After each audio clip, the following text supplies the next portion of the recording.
Okay, I think we're live maybe. Yeah, there we go. It says live now. That's good.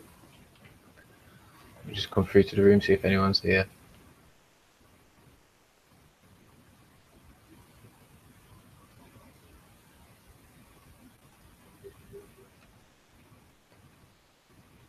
Okay, here we go.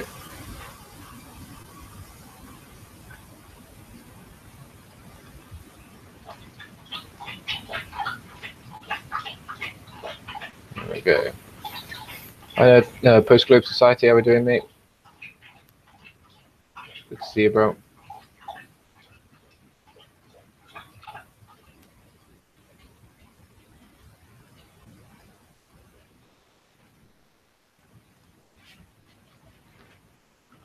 All right. So I guess I'll have a little read of some stuff that I've enjoyed looking at while we wait for some people to come into the room.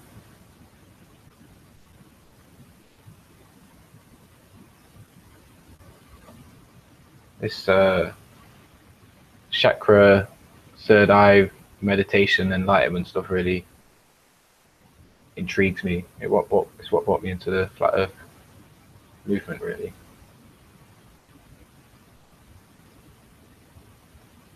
So make sure that's uploaded. I think that's good. So let's see if Wikipedia's got any ideas. See if it gives us a bit of falsehood on what are chakras.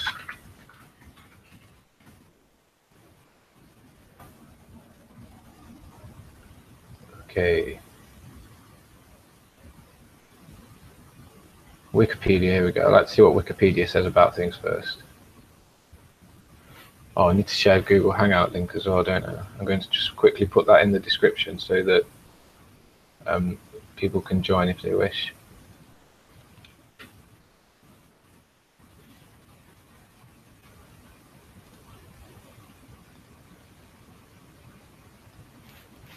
There we go. The link to join the Hangouts now in the description so people can jump in if they wish to do so.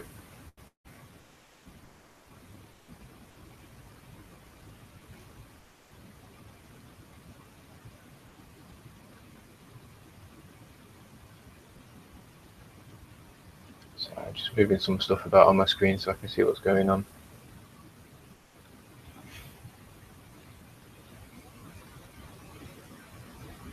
Here we go.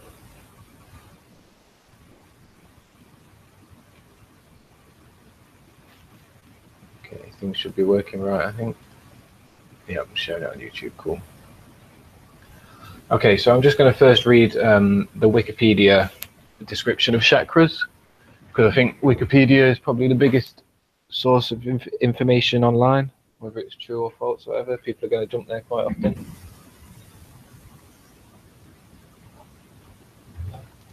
So Wikipedia says chakra meaning wheel, circle, sometimes spelled C-A-K-R-A or C-A-K-K-A, is a center of subtle body believed to be psychic energy centers in the esoteric traditions of Indian religions. Okay, so chakra is any center of subtle body believed to be a psychic energy center in the esoteric traditions of Indian religions. Okay. The concept is found particularly in the tantric traditions of Hinduism, Buddhism, and Jainism.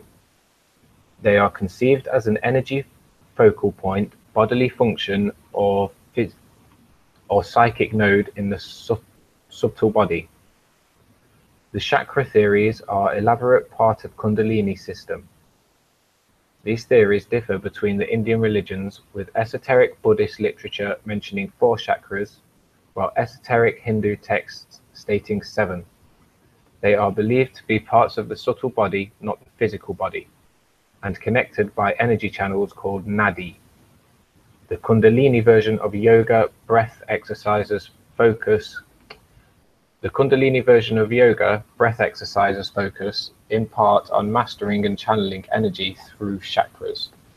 Okay, I've got some commas in some weird places there. So here it says theories differ between Indian and Buddhist and Jainism, with some saying that there are some texts stating 4 chakras and other texts stating 7. What I've come to conclude is that there are hundreds of chakras all over the body, 7 main ones up the body, from base being number 1 up through stomach, solar plexus, heart, throat, mind and third eye, and crown. We'll go through those, so hopefully I can't remember them all. Hopefully we'll come to a bit more of an in-depth article. We're just kind of skimming and touching the surface with Wikipedia, trying to see what the mainstream says about it. So I've understood that there are hundreds, with lots of little tiny ones all over the body as well. So saying 7 main ones sort of running up the spine, and a lot of other ones. But when we meditate on chakras, we concentrate on the 7 main ones. Etymology. The word chakra derives from Sanskrit word meaning wheel. A lot of it seems to derive from Sanskrit. A video that I watched, the first video that got me introduced to chakras, meditation and stuff, are the videos that I've uploaded today.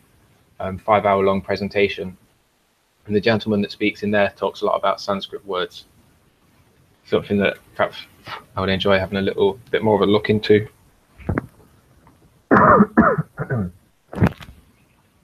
Okay, etymology. The word chakra derives from Sanskrit word meaning wheel, as well as circle or cycle. One of the Hindu scriptures, Rigveda, R-I-G-V-E-D-A, mentions chakra with the meaning of wheel, aka spokes.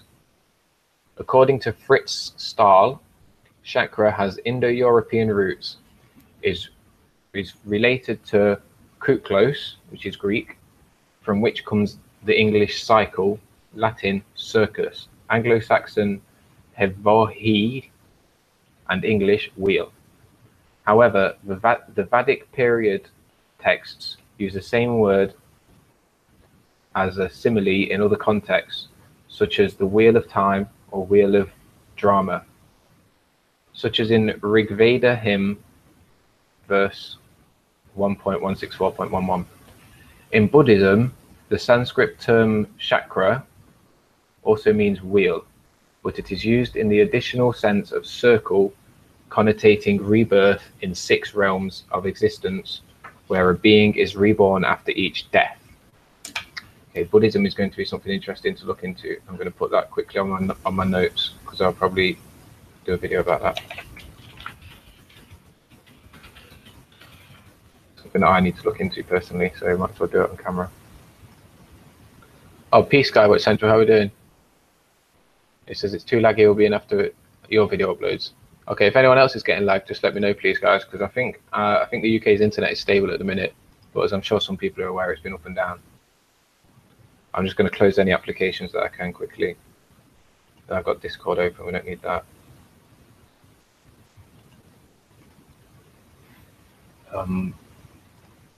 Any additional web browsers? No, everything's closed. Warriors of the Plain says, I think Hindus and Buddhists have a lot to teach us. Oh, for certain, my brother, I'm with that. Post-Globe Societies, you are coming in clear. Video is a little funny. The text is fuzzy. Let me make it smaller, maybe. Oh, I will zoom in on my computer actually.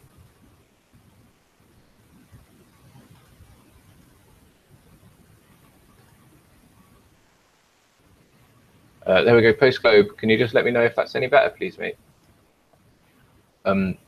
Warriors of the Plain, wicked video, bro. I stole and re-uploaded one of Warriors of the Plains videos today. He went on Tinder and just connected with as many people as he could,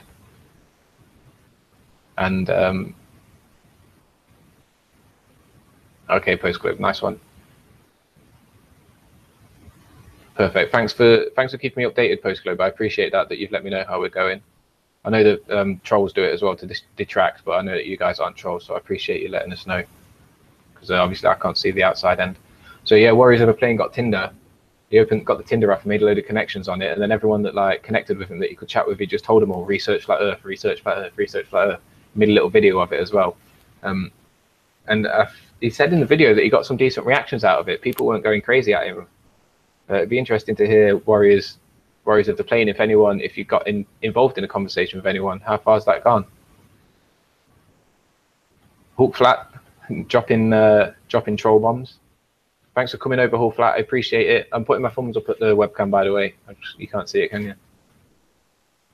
Okay, so for anyone who can't read the text very clearly, change the settings on the bottom right. There'll be a little settings bottom right of the video, from 144p, move it up some to a higher number so you'll be able to read the text properly.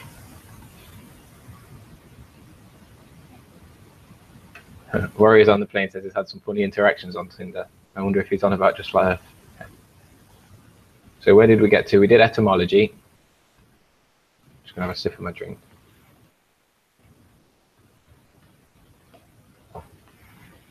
So history.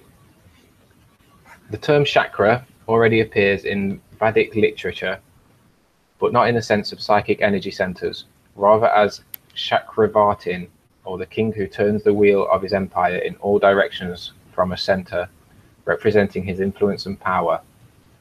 Okay, we've just got to 16 there. So it says here, the term chakra already appears in Vedic literature, but not in the sense of psychic energy centers, rather as Chakravartin, or the king who turns the wheel of his empire in all directions from a center. That's very relative, because what I've understood chakras motion as, if they had a motion, they would be spinning in all directions, which for me was kind of hard to take in and visualize something spinning in all directions. So I started with the outside of it spinning clockwise and the inside of it spinning counterclockwise, and then kind of started imagining it like the sun.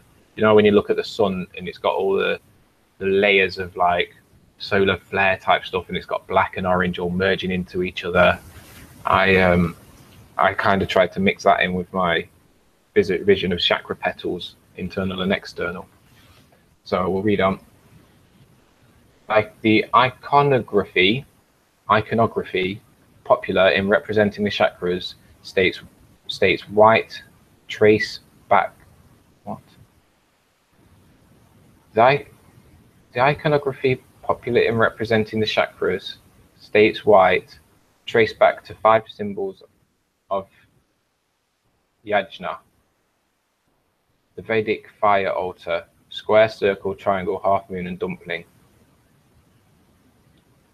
I'm sorry, I don't understand that sentence. I don't know if it's me or what, but the iconography popular in representing the chakras states white trace back to the 5 symbols of. So the iconography representing chakras traces back to the 5 symbols of yajna, which are square, circle, triangle, half moon, and dumpling. The hymn 10.136 mentions a longer yogi ascetic with a female named Konamnama. Literally, it means she who is bent, coiled, and it probably is either a minor goddess or one of many embedded puzzles and hidden references within the Rig Veda. Okay, I'm gonna have to have a look at this Rig Veda because it's been mentioned quite a lot. I've not heard of that before. This is all for another video, I think. Some scholars such as David Gordon White and Gorg Furstein interpret this might be related to Kundalini and to prelude to such terms such as chakra that emerged later. The name sounds very much like Kundalini, and it means coiled bent, and the Kundalini is coiled bent. Horace Plain says Buddhists believe we are in the realm of existence they call samsara, which translates to aimless wandering. I think that beautifully describes why we are here. I can kind of relate to that, warriors. I've got a double relation to that. I've got a relation on a level of like, well, I'm here to do something. Like I can feel inside me that I've got drive. I don't feel like I'm wandering. But then the flip side of that is I do feel like my path is set. So I'm just following the path that is already there. So it's not like I'm actually doing anything. Not like I'm actually making any decisions. I am kind of just aimlessly wandering, even though it's quite a solid path. It is a bit of an aimless wander down there.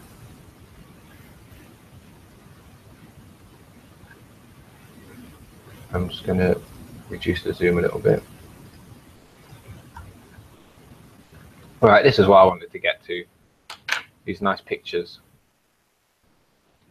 So we've got 7 chakras.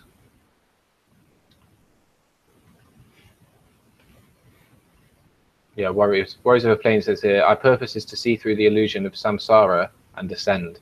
Samsara, that's a word I've heard quite a few times. Can't remember exactly what it means. That's what I think. That's what I think we're here for this time around, Warriors of the Plain. Or I think I'm here this time around to do that. I think probably we get quite a lot of chances coming in as a human body, and at one of those chances we manage to ascend up to a star, and sometimes we get up there and sometimes we don't. I think I'm going to make it there this time, which is wicked.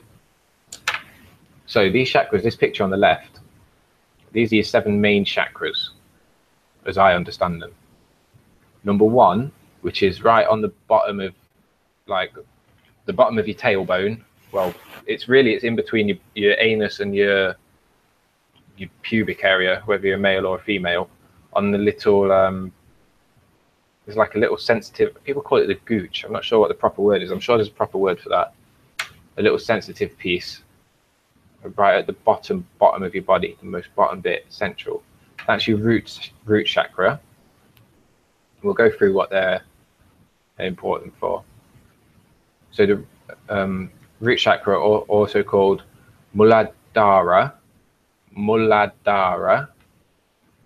The second is the sacral chakra, also known as Svadhisthana.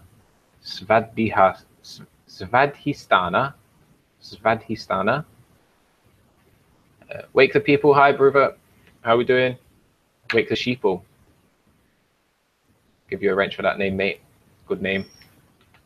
Okay, the third chakra, we go from bottom to top. So we're on sort of the solar plexus area now. So we've done root at the bottom, sacral, which is in where a woman would have her ovaries and reproductive organs. I believe it's there rather than stomach. So it's that kind of area. It's just below the stomach, around the internal reproductive, if we have them, if one has them. The third is the solar. This is in your solar plexus. So you know where your rib cage joins together and there's an upside down V, where if you get hit there, it really hurts. That's your solar plexus, where the third chakra is. In English, we call it the solar. And in, I think this language may be Sanskrit language, it's called the Nabhi Manipura. Nabhi Manipura. The next chakra up from that is the heart. That's number 4, which is where our heart would be, but in the center. So at the altitude of heart, but vertically aligned to be in the center. That's your heart chakra, or Anahata. Anahata. As we move up, we get to our throat chakra, which is in our throat area, just where our voice box is. This is a chakra that I had problems with personally, that I meditated on and felt benefits from. I was quite a pretty quiet person. I didn't like to voice my opinions and speak out until I was meditating on this chakra, and now I really feel as though that's changed. So number 5 is the throat chakra, which we call the throat chakra, and that is in Sanskrit Vishuddhi. Vishuddhi. And we move up to the third eye chakra. That's the next one. The 6th chakra is the third eye chakra, which is in the center of your brain, or your forehead area.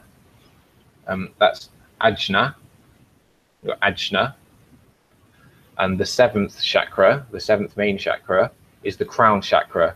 And this is on top of your head and pointing, it's depicted often as a lotus flower, which is open and pointing upwards and outwards. That's the crown chakra, or the Sahasrara. Sahasrara. Sorry for any bad pronunciation on those. I've put it out pretty phonetical.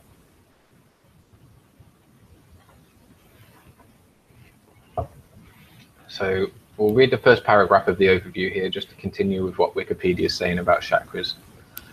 Chakra is a part of esoteric medieval era theories about flipping out. Chakra is a part of esoteric medieval era theories about physiology and physics centers and psychic centers that emerged across Indian traditions. A medieval era theories. I wouldn't say that that's true. Medieval era. We're still on it, aren't we? Still theorizing it. The theory posed that human life simultaneously exists in two parallel dimensions, one physical body and the other psychological, emotional, mind, non-physical. It's called the subtle body, or Sukshma Sarira. This subtle body is energy, while the physical body is mass. The psyche or mind plane corresponds to and interacts with the body plane, and the theory poses that the body and mind mutually affect each other. The subtle body consists of nadi, which is energy channels, connected by nodes of psychic energy called chakra. The theory grew into extensive elaboration, with some suggesting 88,000 chakras throughout the subtle body. The chakra is considered most important varied between various traditions, but they typically ranged between 4 and 7. The chakra it considered most important varied. The important chakras are stated in Buddhist and Hindu texts to be arranged in a column along the spinal cord, from its base to the top of the head, connected by vertical channels. The tantric traditions sought to master them, awaken and energize them through various breathing exercises or with assistance of a teacher. These chakras were also symbolically mapped into specific human psychological capacity, seed syllables, bija, sounds, subtle elements, and in some cases, deities, colors, and other motives. So each chakra has its color, its emotion, it has a sound, it has a celestial body associated. I think it has an animal as well.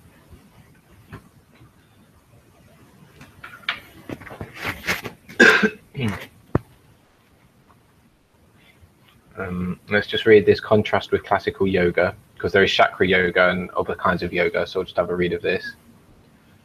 Chakra and related theories have been important to the esoteric traditions, but they are not directly related to mainstream yoga. According to Edwin Bryant and other scholars, the goals of classical yoga, such as spiritual liberation, freedom from self-knowledge, is attained entirely differently in classical yoga, and the chakra, nadai, kundalini psychology is completely peripheral to it.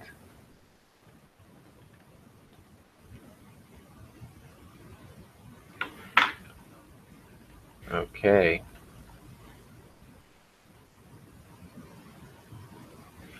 Here we go, a description of each chakra, that's nice. These aren't in order, so we'll go back to the orders. So number 1, the root chakra, the Muladhara. This is the one right at the bottom. We're going to have a description of it here. Remember, this is still from YouTube, from Wikipedia, so we're still on the mainstream ideas. Warriors of a Plane here says yoga equals meditation, meditation equals focus of breath. I've not got any experience with yoga myself. I've got now to the point where I can meditate daily. I've been meditating daily for about a month. Pardon me. And for me, meditation is control of mind. I think different people take meditation different ways, don't they? It depends what's beneficial for them. I've seen a lot of people, like focusing on breath is obviously very important in meditation. I do focus on my breath. My main thing is trying to keep a white space in my mind where it's absolutely white and pure of energy, and any thoughts that try and infiltrate or penetrate that area just glide right through and they don't stick with me, and I'm in control of what I'm thinking about. For me, that's when I'm in a very nice state of meditation. I kind of forget about the breath. Breathing for me is to start the meditation. I get into it that way, and then once I'm in there, I don't even know how I'm breathing. I don't even think about it. So the Muladhara chakra, this is the very bottom one, the root chakra. The Muladhara, translated to English, root support, or root chakra, located at the base of the spine in the coccygeal region. I think that means coccyx. Yeah, okay, here's a quick picture of where it is. Bottom of the coccyx, tailbone. Which obviously we never had tails, but anyway. The root chakra located at the base of the spine, or coccygeal region of the subtle body. This chakra is where the three main nodai separate and begin their upward movement. Dormant Kundalini is believed to be resting here, wrapped 3.5 times around the black Svayambhu linga. Svayambhu, Svayambhu linga. The lowest of 3 obstructions to her full rising, known as knots, it is symbolized as a 4-petaled lotus. Muladhara is represented with the color red. The yogi starts his or her spiritual journey by focusing on this station. The seed syllable is lam, pronounced lum. The deity is Ganesh, and the Sakti is Dakini. The associated animal is elephant. This is really interesting. I might make a proper presentation video about this.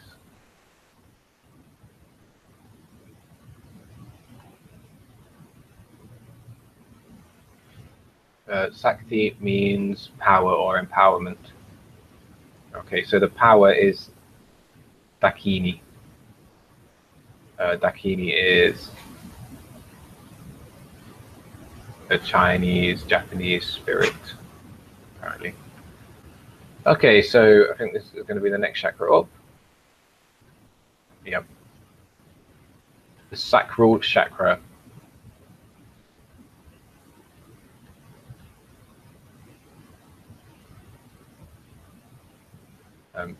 Sacral, also known as Svadhisthana.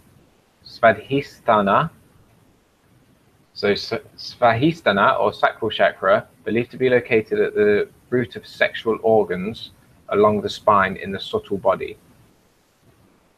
Okay, believed to be located at the root of sexual organs along the spine in the subtle body. I'd like to have a little bit more. I'd like to look at that a bit more. What's the root of sexual organs, you know? Hi, we're waking up. How you doing, brother? I've clicked the link. It's in a tab. We'll have a look at it soon. I follow and the flow. I'll follow back. Cool. We are waking up.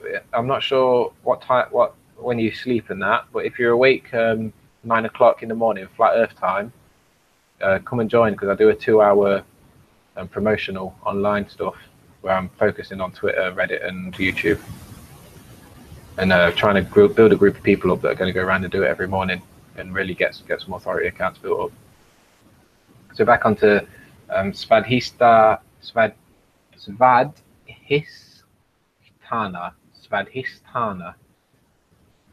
or sacral chakra, believed to be located at the root of sexual organs along the spine in the subtle body. It is symbolized as a 7-petaled lotus. Svadhisthana is represented with a white lotus within which is a crescent moon with 6 vermilion or orange petals. The seed mantra is Vam, and the presiding deity is Brahma, with the Sakiti being Rakini or Chakini.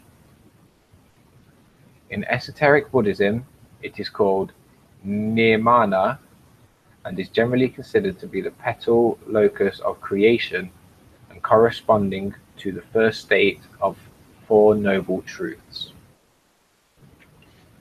Smash Trolls has got his Twitter out there as well. Anyone that's listening, feel free to get your Twitters in the chat. Share any links you want while we're on this.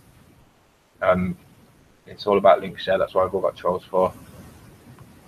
Flat Trotter, peace, brother. Flatmates, how we doing? We are waking up. I will be about 9:30. My child's birthday tomorrow, so I have to go out at 9. Thanks, Joseph. Peace, we are waking up. I do it every day, brother. So if you give me one tomorrow, it's not a sweat. Also, they get backed up as well.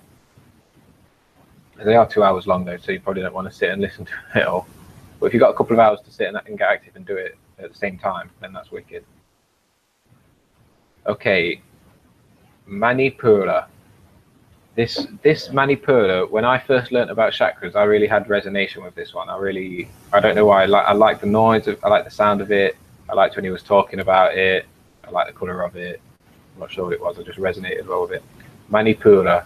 I mean, is it just me that thinks that sounds nice? So, Manipura, also called the Nabhi chakra or the solar plexus navel chakra, is located in the navel region along the subtle body's spinal column. For the Nath Yogi meditation system, this is described as the Madhyama Sakti, or the intermediate stage of self-discovery. That's maybe why it resonated so well, the intermediate stage of self-discovery. It is symbolized as a 10-petaled lotus. The chakra is represented as a downward pointing triangle with 10 petals along with the color yellow. The seed syllable is Ram, and the presiding deity is Brada Ruda, with Lakini as the Shakti. Let's have a quick look at Lakini. Okay, I need a bit more understanding of these Shakti. Because they all have a Shakti, don't they? Yeah. I'm not quite sure what a Shakti is. Okay, Anahata. Anahata, or the heart chakra. This is what I'm working on personally now. Or the heart chakra is a subtle center of inner divine melody, believed to be located next to the heart, located behind it along the subtle spinal column. It is believed to be the psychic energy center. It is symbolized by a lotus with 12 petals. It is represented as a circular flower with 12 green petals called heart mind. Within it is a yantra of 2 intersecting triangles forming a hexagram, symbolizing a union of male and female. The seed mantra is Yam. The presiding deity is Ishana Ruda Shiva, and the Shakti is Kakini. In esoteric Buddhism, this chakra is called Dharma and is generally considered to be the petal locus of essential nature and corresponding to the second state of Four Noble Truths. Okay, that was the heart chakra. I've also seen this have a lot of purple in it. I've seen people say that it's green and purple combined, and I try and envision green and purple combined when I'm meditating on it. And I felt fantastic. This is the one where when I meditate on trying to get green and purple and envisaging my chakras swirling and opening up and getting big and active, and I'm thinking, I love people, people love me, I express love into the world expresses love to me. It results out of that. Any negative feelings that I've been harboring towards people at those times have left. I don't know what to call them, I guess perverted feelings towards women have left. I've gained a lot more respect for women. I've got no desire now to just conduct non-reproductive intercourse, and this is all through meditation on chakra. Anahata. Oh, peace, Jamie Brown. Good to see you, brother. How are you doing? We're waking up, tweeting this out. Thanks very much. I appreciate it, brother. Or everyone in the chat subscribing to each other. That's wicked. Let's all support each other. We've all got each other's backs here. All look after each other. That's it. 195 subs there. If we all get up to 1,000 subs, that'd be smashing, because we can all build up our authority accounts. Lasila Isabella, hello, welcome to the room. How are we doing? Anonymous guest, brother. Good morning, evening, afternoon, wherever you are on the plane. Peace, peace.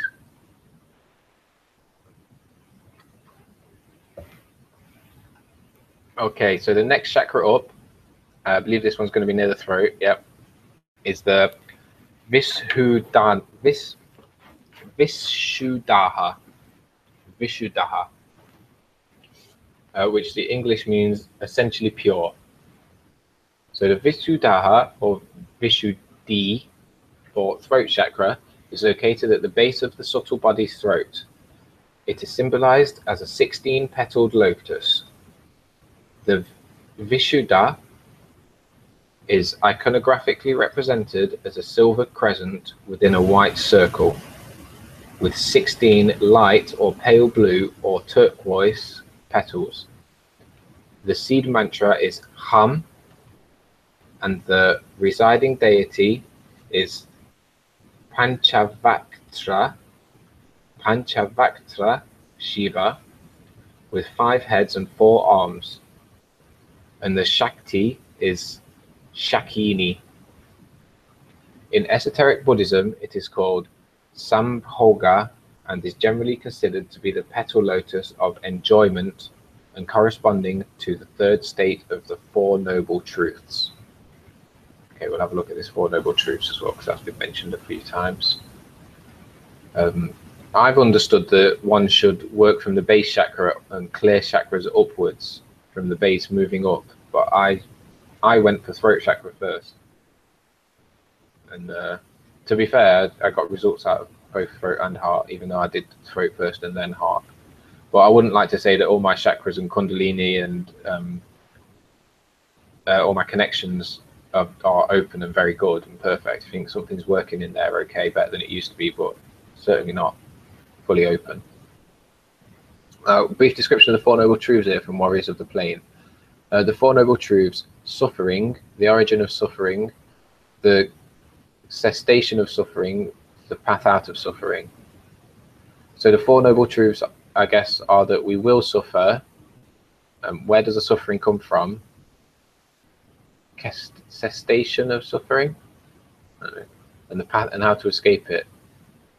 Anonymous guest, chakra cleaning, give the mind something to do, doesn't it? Yeah. So since I started chakra clearing, I've not been on anything else. I'm always in contact with the source and what's going on. I don't know what my mind used to do before. I ain't got time to stare into a screen and not be clicking anymore. Instead of, you know, those times when you used to just sit and watch TV or sit and watch a game or something. It's not happening anymore. Although I do like to sit in nature still and watch the water. Anonymous guest also says, I was saying to Warriors of the Plane, tell it, brother, how to have you gotten out of the last stage? All right, I need to search this word cessation because I'm not sure what it means. I didn't know if it was a typo. Cessation is the goal, so knowing that the end goal is happiness.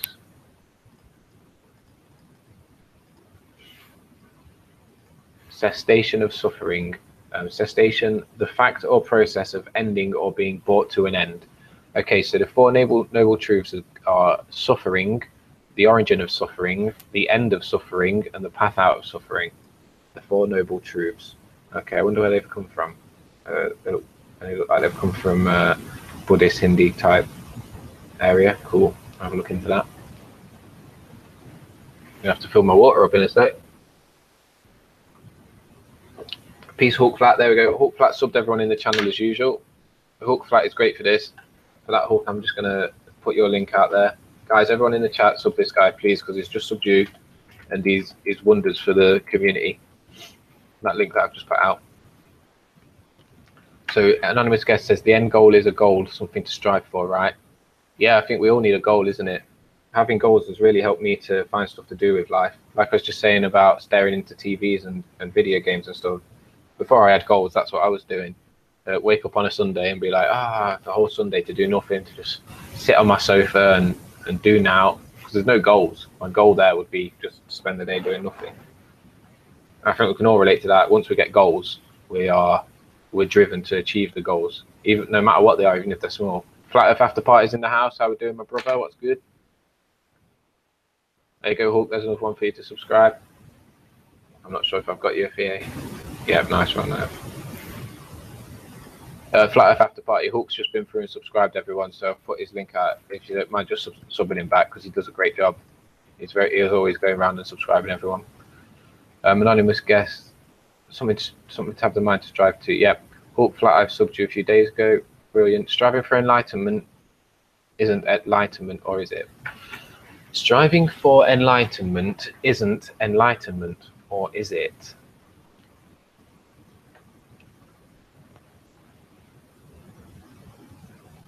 I personally think that one has to work towards enlightenment. I think that if one strives for striving, it could be the word striving, because striving is as if to say wanting, desiring, yearning for, craving. I don't think one can be enlightened whilst they strive for it. I think one would have to come to the awareness that they will become enlightened when the time is right. And so they know that that is on their path, near the end of their path, or wherever it is on their path, but they don't need to strive and push and battle and work. That's what I would think. But Anonymous, if you got an opinion to put on that, wicked to hear it. Lacey Isabella, put your chakras on auto clear. Yeah, it would be nice, wouldn't it? It was quite hard to work in the daily meditation, because now that I clear my chakras and work on them and meditate on pulling my Kundalini energy through, I can't stop it now. Like it's sort of addictive. And every day, if I have a day without doing it, it's like, oh no, I haven't done it. So when Leslie says, put your chakras on auto clear, yeah, that would be nice, because then you can get to the end of the day, and when at 10 o'clock at night you think, oh no, I didn't meditate, you're not trying to squeeze it in before bed. I do need to prioritize it though. There's certainly times when I get to about 2 o'clock in the afternoon and I'm thinking I should have meditated this morning because I'm just not getting stuff done. Anonymous guest, striving is a process, wanting, exactly. Yeah, I think it's something that we have to go through, isn't it? We have to strive to learn how to understand what striving is, and then to try and remove it from ourselves. That's the whole journey for me, is improving oneself, getting better, getting closer to what one wants to achieve and wants to be. That for me is life. And having correct goals, if we can use the word correct, they were in air quotes there. Having goals that will lead to, what are the goals supposed to be? I think that's a big question in life, isn't it? That's pretty much coming down to the question of what are we here for? For me, we're here to experience. We're here to experience what we're here to experience. It might go beyond that, but that's certainly one of the reasons we're here. It's the Bill Hicks line, or the Alex Jones or line, or whatever you want to call him, Alex Hicks. Reality is subjective. We're all here to observe ourselves subjectively. We are one unified entity, one piece of energy. I'm sure a lot of you know that line, the Alex Hicks line. That was wicked. We Are Waking Up tweeted us out. Excellent. Thank you very much. We're waking up. Appreciate it very much. Every little tweet, every time someone copies this link and puts it out on Facebook or Twitter or something, a good chance we're going to get a new person in here and waking them up. Like Lacey Isabella is a new person. I've never seen Lacey Isabella before. Popped in here, clearly very into what's going on, enjoys it. Lacey Isabella, where did you come from? Did you find us from YouTube or Facebook or Twitter? Or anonymous guest, to acknowledge the walking the path is not the same as looking at the path. Yeah, for sure. I think everybody can, well, most people can see the path, I think, but walking the path is very different. It takes, what it takes to walk the path is energy and courage.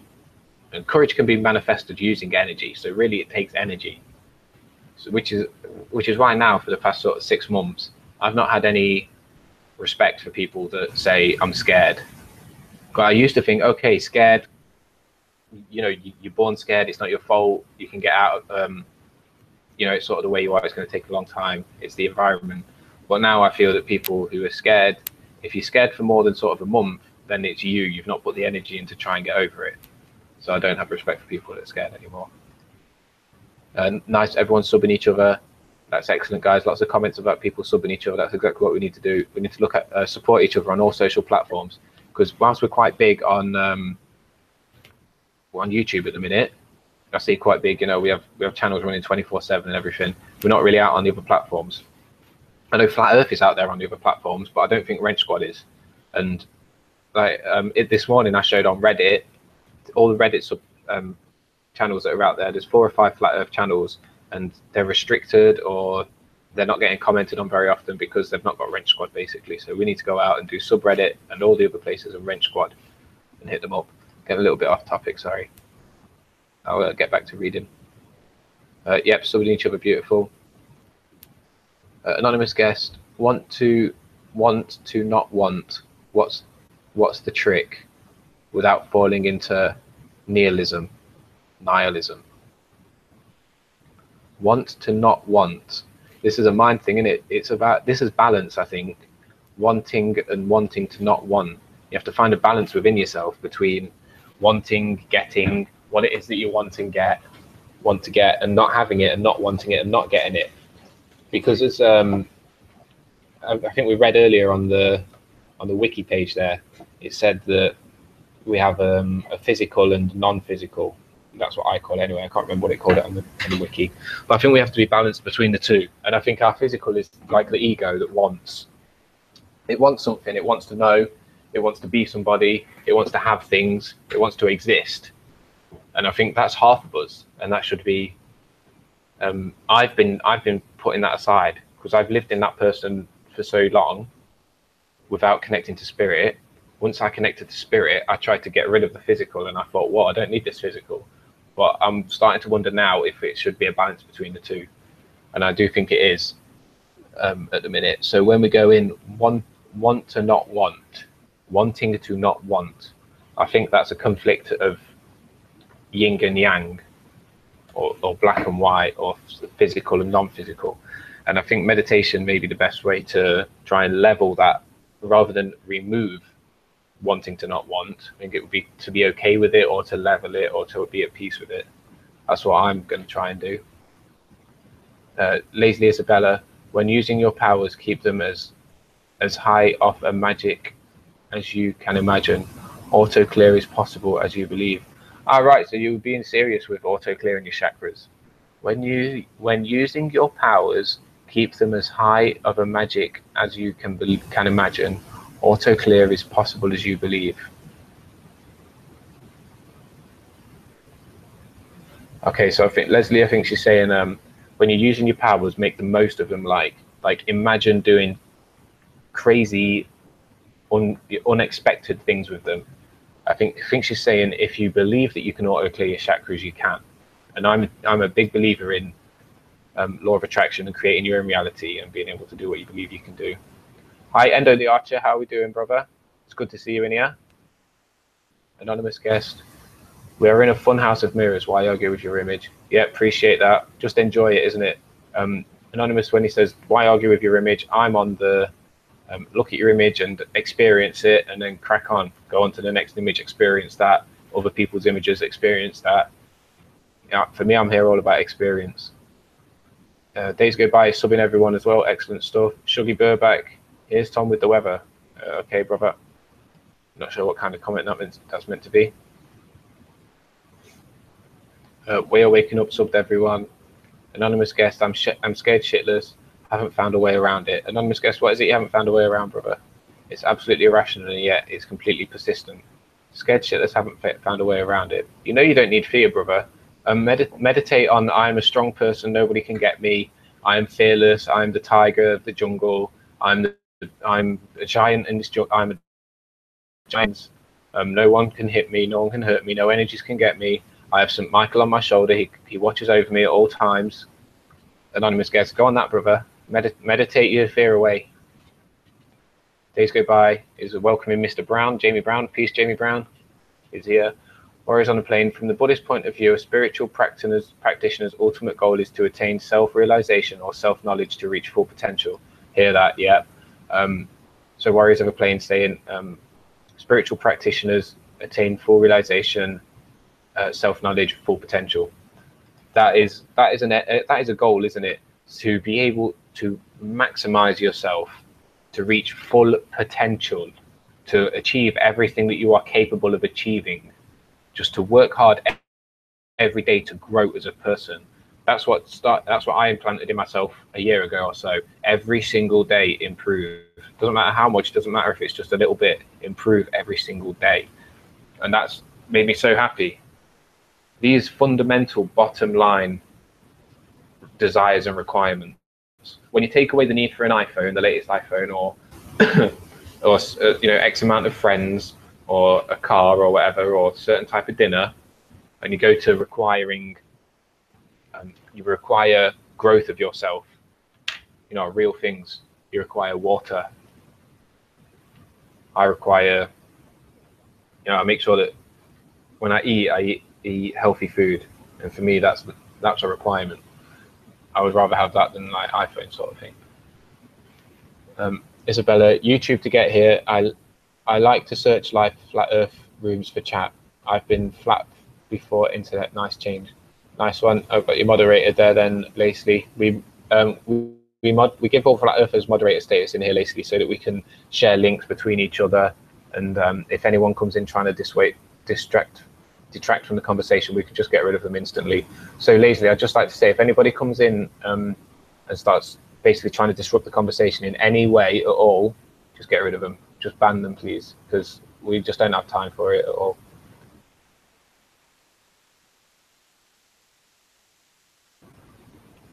I hope everyone's good. I'll just skip a load of comments there. Days go by. You're the only Glober with a wrench. You should be proud of yourself. Oh, is Endo a Glober? He seems legit though. As long as people are cool, we're cool. I've not even noticed that Endo's a Glober, so can't be doing anything bad. What if your full potential has always been there, just you didn't know it? Anonymous guest, your full potential has to always be there. To me, your full potential is always inside you. It's just realizing it. It's taking the journey to get to the realization that it's there, that you can access it, that you can use it, that the energy is yours. Realizing that you're giving the energy away to other people at the minute, and that you should be using it for yourself. I think all of that information is already there in the the eternal pool of all information. Because if we tap into a piece of information and it's fed to us, rather than us creating ideas in our minds, because that's not really how it works, is it? We're all one entity. So the ideas, the thoughts are already there. It's just us learning how to access those thoughts and ideas. I think that's what we're here for, to reconnect back to source.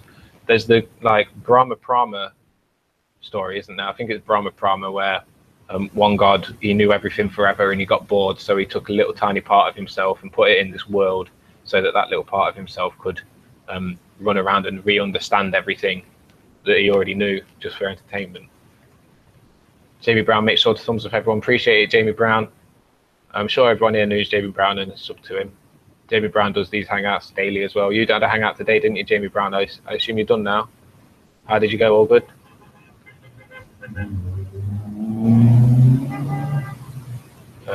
Warriors of the Plane, I think this is probably going to go nice. The unenlightened wish to go from nobody to somebody. The spiritual practitioner wishes to go from somebody to nobody. Boosh. I hoped that last sentence was going to come in there. That totally relates with me. It totally relates with the people that I respect, for sure. The unenlightened wish to go from nobody to somebody. The spiritual practitioner wishes to go from somebody to nobody. Exactly. Spiritual practitioner. Warriors of the Plane, a spiritual practitioner. Yeah, that's not practitioner. That could be us, couldn't it? So we that meditate and work on our chakras, we are spiritual practitioners, are we? I think we are, aren't we?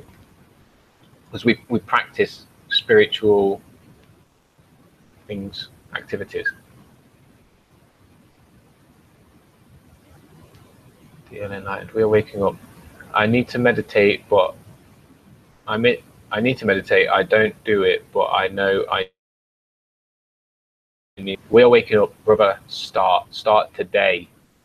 Meditation is the answer, bro. What? Right, we're waking up. Do 5 minutes every single day. Just find 5 minutes that you can sit in quiet. Just close your eyes, breathe in and out, and count 1 to 7 in, 1 to 7 out, 1 to 7 in, 1 to 7 out, and concentrate on the counting of the breath. When some other thoughts come into your head, like, "Oh, has it been 5 minutes yet?" or "See tonight," just cancel that. It's only 5 minutes. It can wait. You know, it can wait until you've finished your meditation and then think about it. 1, 2, 3, 4, 5, 6, 7. Hold, and 1, 2, 3, 4, 5, 6, 7, and hold, and 1. Just get 5 minutes, bro, and you'll feel the benefits of it. You'll never stop. You'll be doing it every day forever from then.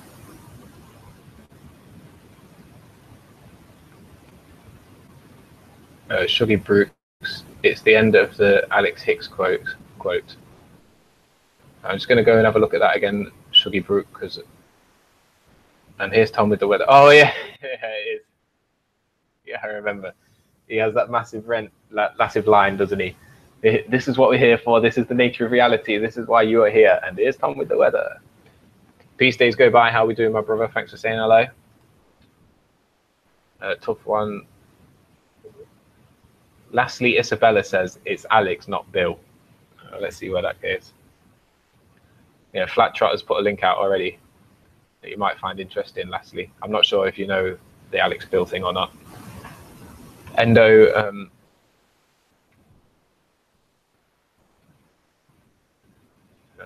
Endo's getting upset about being grassed up for being a globie.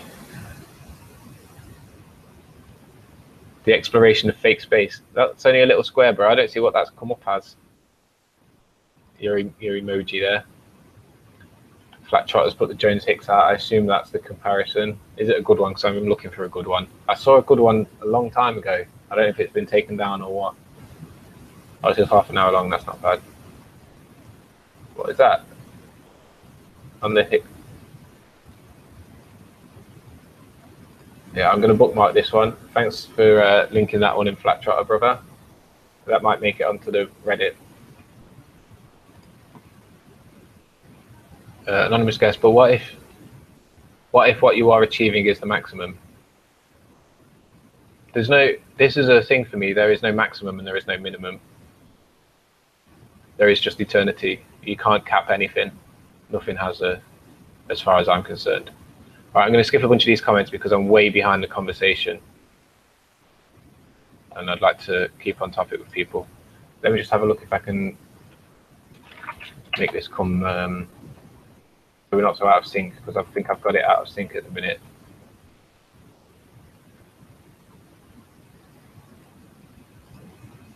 Right, I'm just going to move up the comments a little bit. Where are we here? Okay, I've got... Sorry if I cut any comments that you didn't... that you've put in that you want me to read, guys. I've just had to flick through a load. I've gone down to where Jamie Brown and an anonymous guest have both said my name at the same time. Jamie Brown says, All Good had about 70 people watching at one point. That's about 8 Jamie Brown's chat. That's amazing, brother. 70 people. That's fantastic. Well done. Excellent. Anonymous guest says, have you had any experiences like shown in the film Vanilla Sky where everyone stops in the bar while talking to tech support? I've not seen the film Vanilla Sky, brother. I'm not sure what you're on about, what you mean, or what it was related to, because I've just skipped through everything. So sorry that I've just completely changed the topic pretty much. Right, Endo. No, I'm not upset at all. Nothing but here, love, Joseph Green. Yeah, peace, brother. Are you actually a globie? I'm not sure if he was joking around or what. No trouble if you are. Like, I'm just curious. I'm not going to derect you for it or anything. Shuggy Burbeck, you put a solid comment in there earlier, didn't you? We'll give you a wrench there, mate. Nice one. Alex, not controlled, but I believe being allowed to exist from a good point to exist from the good point of the CIA, perhaps. Also, in my opinion, PS, he's totally dropped the ball on flat Earth. Boo. So Leslie is saying here that she thinks Alex Jones and Bill Hicks are different people. That that she thinks Alex Jones is controlled by the CIA, and that he totally dropped the ball on the flat Earth. Yeah, I agree with some of it. I personally think that there's enough evidence to suggest that they're the same person. Like, I would take that on as a theory, as a fact, personally, that Bill Hicks and Alex Jones are the same person. Jones, 100% controlled, no doubt about it. Like, I would promote that. I would say that. And drop the ball on flat Earth. Yeah, that's what's questionable for me. This flat Earth thing, like, for me, why is everyone dropping the ball on it? Why is it getting out there? I think it's got to get out there. It has to. It's the time for us to change cycles into the good era. With the whole like Mayan calendar changing and the astrology signs changing, it's our time now to change from the fish to the water bearer, and everything has to change then, which includes the people that control this realm. And the control of the realm is going from the elite echelons to the people. Basically, it has to be exposed, and they know that. They know that they can't change what happens down the timeline. Vincent Michael, peace, brother. What's flapping in? Flapping in. The flapping in's happening. We're unflappable here. Who's unflappable? Is anyone here unflappable? I'm unflappable. Come join me, brothers. Flat Trotter has another link. Okay, excellent. Flat Trotter's put out a couple of links to the Bill Hicks, Alex Jones stuff. I'm going to bookmark that one as well, brother. I might watch them tonight. I'm getting round to Endo. Subscribe to you, mate. There we go. Endo, the potential Globee. Bill Hicks. Yeah, I think I'm going to watch an hour of footage every night because I need to do that. Skywatch Central cannot be flapped. My brother, here we are. That's what I'm talking about, the unflappable. I know Morky can't be flapped. Where you at, Morky? I know you can't be flapped. Jamie Brown can't be flapped. Is anyone else in there that can't be flapped, guys? Are you all flappers? There's the other one, End of the Archer. I'm not a Glober nor a Flatty. I'm uncertain, still researching. I guess you call that a truth seeker. Yeah, peace, Endo. Big respect to that, my brother. You've been in here. I recognize your name, so you must have been around the crew for quite a while, and you've not done anything disrespectful. So, energy, my brother. Appreciate you being here. Morky Love, peace on the plane. What's happening? How we doing? Have you seen your neighbor recently? He makes me laugh. Skywatch Central. I just heard that as well. That the real Alex Jones is long gone and being replaced by Bill Hicks. Yeah. That's legit, Skywatch. Maybe we'll watch that tomorrow night. Maybe we could go through some of that stuff. Flat Earth, watch the video for visual and audio confirmation. Draw your own conclusions. Yeah, that's it, Flat Trotter. There's lots of comparisons out there. Teeth, ears, eyes, facial structure, years, dates when people disappeared and appeared, voice tones. Yeah. There's a lot of that to there. Exactly what Flat Trotter is saying, draw your own conclusions out of it. Watch the evidence, draw your own conclusions. Can a seeker become the truth as long as he is seeking? Deep. That's triple deep, Anonymous. Anonymous, you are a deep mofo. Can a seeker find the truth as long as he's still seeking it? When does one... Well, I'll leave that to linger. Skywatch Central cannot be flapped. We're unflappable. Just asking Endo, but do you need a working model first before you'll say it's flat? That's a good question. Days go by because a lot of people ask for a model before they'll confirm it's flat, and I don't like. I'm not digging that. Roman Doctrine, Judas, I can become flappable for 10%. Anonymous guest, what you on with now, brother? I just called you triple deep. Maybe I didn't read it properly. No one flappable is on flat Earth. That's right, Jamie. No one here is flappable. Here in the flesh, yes. Havoc, my brother. How we doing? Peace on the plane. Anonymous guest. Endo says to anonymous guest, if I find the truth and it points to the Earth being flat, then I guess I would no longer be seeking. Yeah, Endo, have a look at some evidence, bro. Serious, like you've been here long. You've been round enough to have seen that evidence. I'd have thought. I mean, 70-mile stretches of flat land with no curve. There you go. I only flap when I'm getting high. Nice after party. That's cool. I wish I could fly. There we go. Flat Trotter's just been on the sub in. Flat Trotter subbing everyone. Put his link out there, guys. If you go around and sub everyone in the chat, there's only about 20 of us at the minute. Just go up and sub everyone and let me know, and I'll put your link out here so that everyone can come and get you back. So there you go. If you please, everyone, go and sub Flat Trotter just there. I've put the link out because he's just subbed all of you. Anonymous guest, does it require validation? Okay. I'm just not going to keep reading out, guys. You're welcome to have a conversation yourself, of course. I don't want to be like, don't talk about that. I'm just not going to read it. Days go by, only flap on Palm Sunday. Warriors of the Plane, no flapping. Yes, my brother. Yes, my brother. Any fappers out there, be careful with what you're doing. You're wasting energy. Just take that in mind.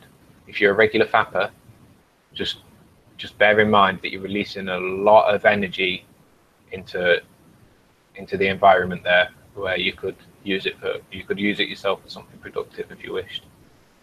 That's what got me to change my habits.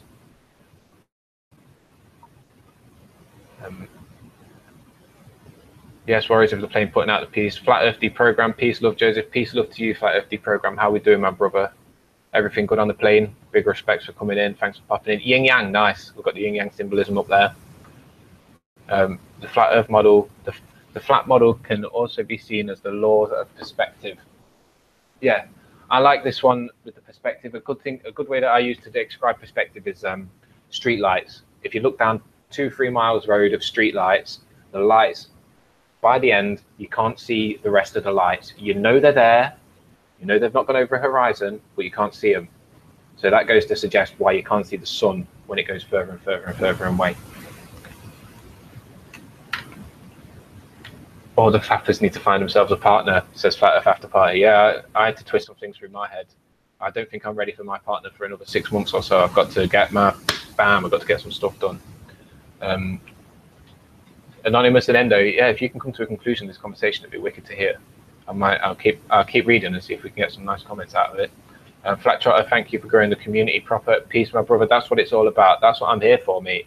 That's why I stepped into it at this time. You know, it's all on the path and everything. The path what we're here right now. For 5-10 years, I've been messing about social media accounts, trying to build up accounts and that. Well, yeah, doing it, enjoying it, and then just chucking them away. So that's kind of what I do. And then I stepped in here, and my IPS was saying we need to go cross-platform, and that's what I do. I go cross-platform. So yeah, big up for being here. That's it. Big up Flat Trotter for having the account for me to share. You know what I'm saying?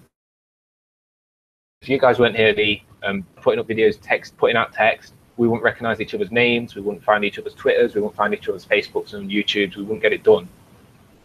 Start a dating FE website.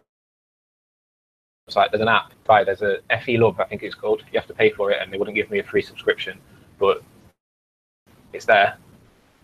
Yeah, I wouldn't take a woman that's not Flat Earth. Oh, well, I'd potentially try and convert her, but I mean, there's things that are more important than females to me at the minute. Morky Love, good to see you, my brother. Oh, we didn't we? Doing good. Hope everyone else is too. Fantastic. Morky Love is always doing good. To be fair, I don't know anyone that comes in here negative. I don't know a YouTube user that's not barred anyway with most of them. Hi, Morky. Look, Morky, everyone loves Morky. How can you not love Morky Love? Brilliant. What a cool name as well, isn't it? Waking the sheeple can't wake can't wake her partner up. Oh, Wake the Sheeple has been trying to get a partner but can't deal with the sheeple anymore. Yeah, it's hard, isn't it? It's hard. I used to be one of those that would jump on any woman. Like if I got a bit of attention, I'd be like, yes, there's the one. I'll spend a week or a couple of weeks with her and then move on to the next one. But now for 18 months, I've been celibate, like deliberately, and it's worked wonders. The bottom of the sun is cut off due to atmospheric lensing and compression. Yeah, I hear you, Jamie. Solid theory.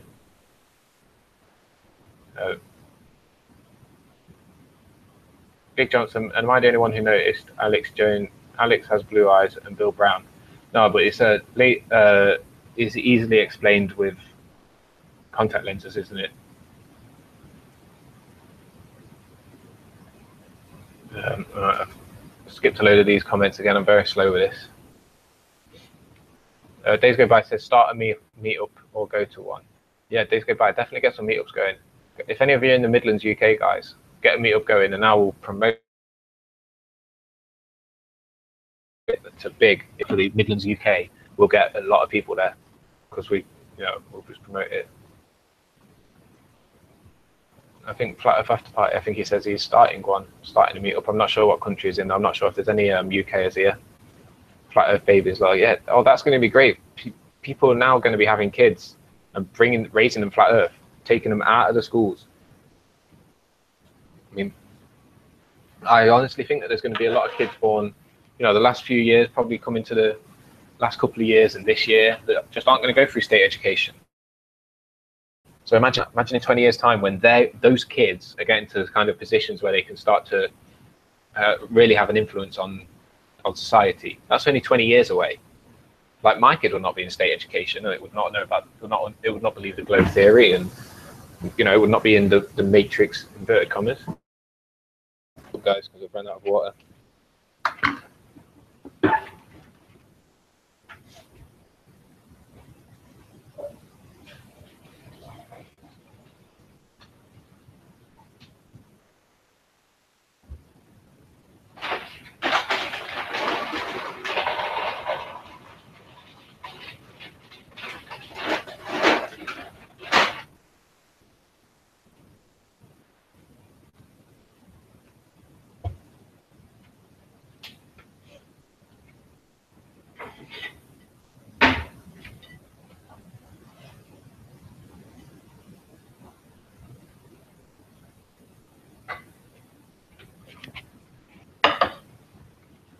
Oh, peace, brethren. Oh, I also got some curry as well. Okay, Flat Trotter's put us another link. Flat Trotter's got a lot of these Hicks links, they're cool. I'm going to bookmark this one as well.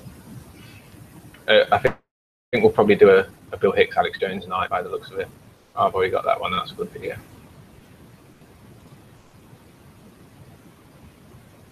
Oh, people are very interested in the Bill and Alex, aren't they? I think we're going to have to do that.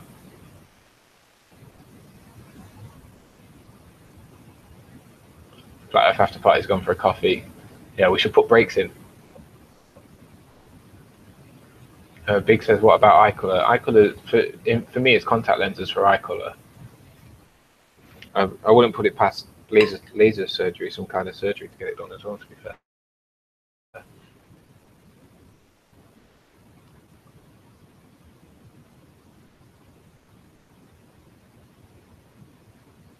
Yeah, we are waking up. If you're having a baby with a Globie, then you've got to let both sides go through, haven't you? I mean, well, I don't know. I think I'm just being reasonable. I've got to say, personally, I think I'd force it on.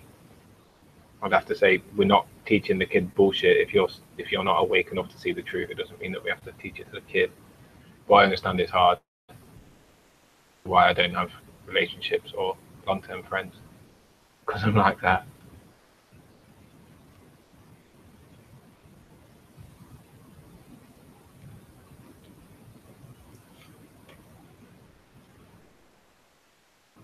I'm in the testing grounds of poison. I'm in the testing grounds of poison in St. George, Utah, USA.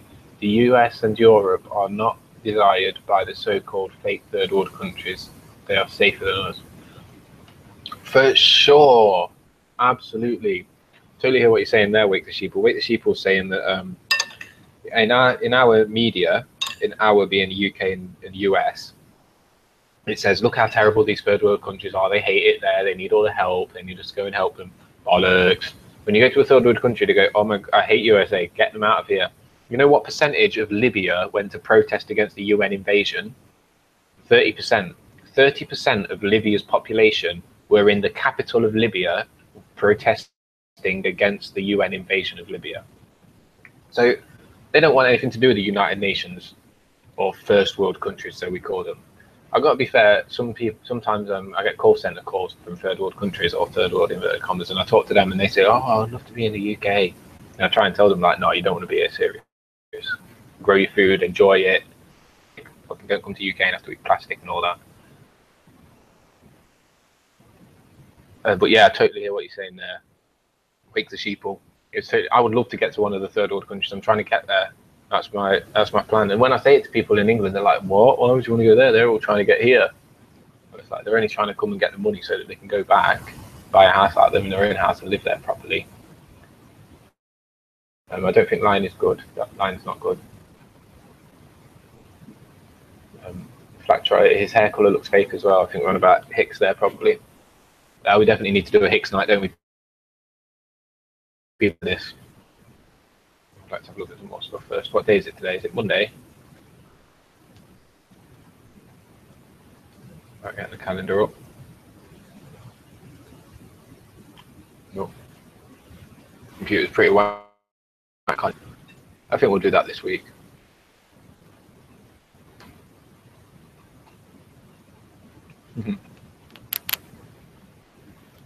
That after party says Sadiq is going to his neighbours for this coffee. Nice. That was wicked to just be able to pop into your neighbours. Yo, let's have a coffee to do that. It's not really very much like that in England though. People are not very friendly.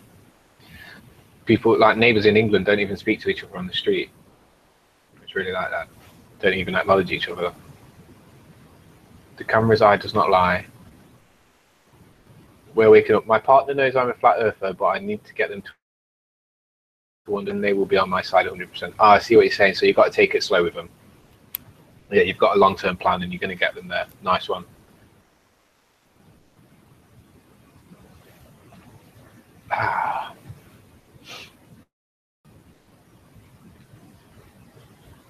Anonymous guest, you're hitting out some nice knowledge here, bro. I really appreciate what you're saying. Skyward Central, lying is a tool. How it's used is an ethical question. Would you complain to a cop about a hostage situation where the thug is lied to by the cops that everything is going to be okay? Yep. Great point. Great point. I jumped straight on accepting what Skywatch was saying. Lying is bad, just because that's what the mainstream's told us. I mean, who's told you lying is bad? When one thinks about it, like Anonymous Guest has done just here, they bring up points like this. In a hostage situation, if the cop says, even though the cop has every intention of murking the hostage taker, if the cop says to him, everything's going to be okay, I'm not going to hurt you, come out here, is that okay? And it's a serious question. Is that okay? And who's going to get benefits and who's going to be detrimented by it? Is the cop going to have is that going to affect the cop's personal life? No, I don't know. I think that's some balance of energies, karma, yin yang type stuff, where saying anything, vocalizing, has an effect on the environment that's around us, which has an effect on us. So when you vocalize, you are going to have an effect. But now here we go, this is me. There are no negative effects. Effects aren't positive and they aren't negative, they are just effects. So nothing can be bad and nothing can be good, it can just be observed. So lying is an action and its consequences can be observed. I think that's where I think that's my level on lying. Skyward says that's not the same. Yeah, I think it's just we're using different. It's just words, isn't it? I think maybe Skywatch means betraying or deliberately concealing, perhaps, or the intentions as well. I think intentions mean a lot. Intentions mean a very lot, and accidental lies as well, and white lies. That dress looks nice. I mean, right, we've got a level here. We've got a level of there are no truths, which is a deep level. We've got a level of lying. Someone comes in and you don't think they look very nice, but you can see they're not very happy. You look really nice in that dress. You got a first level of you're potentially making them look happy, to say that's a good thing. You got a second level of you're lying to yourself. Can you believe it? Can you turn it into a truth? Because if you say to them, you look nice in that dress, and that makes you think that they do, then you're telling the truth. So then you can be like using a lie as a tool to grow yourself, maybe. I don't know, this is just theorizing type stuff. I hope no one thinks that I'm trying to tell them what to do here. I'm just thinking. We are waking up. Yes, baby steps. Wake the sheeple. I'm out of chat, but going to listen. God bless. Cheers. God bless. Wake the sheeple. Is that your name, Michael? Appreciate you coming in, my brother. Appreciate. Big respect to you, my brother. Thank you for continuing to listen. We'll see you again, I'm sure. Anonymous guest says, please open a panel. I'd like to speak on this topic directly related to why they lie. Yeah, Anonymous, if you want to join, the invitation is in the description. Just click on that invitation and it will bring you into the panel. It will bring you into the Google Hangouts where we can speak. Lying is deceit. Deceitful. This is a thing. Lying is deceit, or lying can be deceitful. Definition of deceit: the action or practice of deceiving someone by concealing or misrepresenting the truth. Okay, so just that in a genuine question, if we said to someone, you look nice, when we didn't think they did, do we class that as deceit?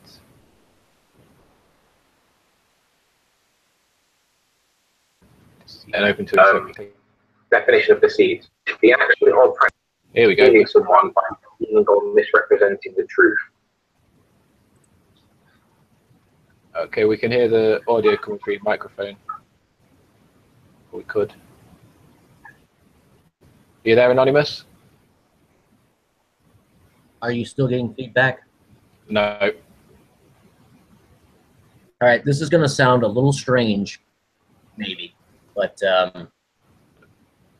given everything you've said so far, I'm just going to throw it out there, and I'd like to see what anyone or everyone in this chat has to say about it. Yeah. If, this is the word if, it's a small little word, but it has a lot of potential. If we're all co-creators, if we're all infinitely powerful, is there a vetting process? Is there some way of determining who's responsible in the way that they create?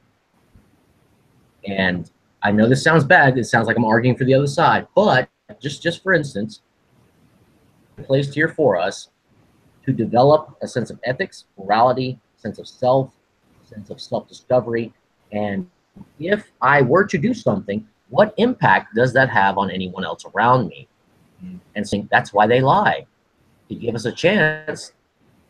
Hey, I can't do this. This is immoral. It's unethical. I will not participate. Yeah. It's a stepping stone. It gives us a chance to learn. And a chance to give us something to fight against. Well, okay, well, that's part of it. Now, if you say fight against, that's part of it too.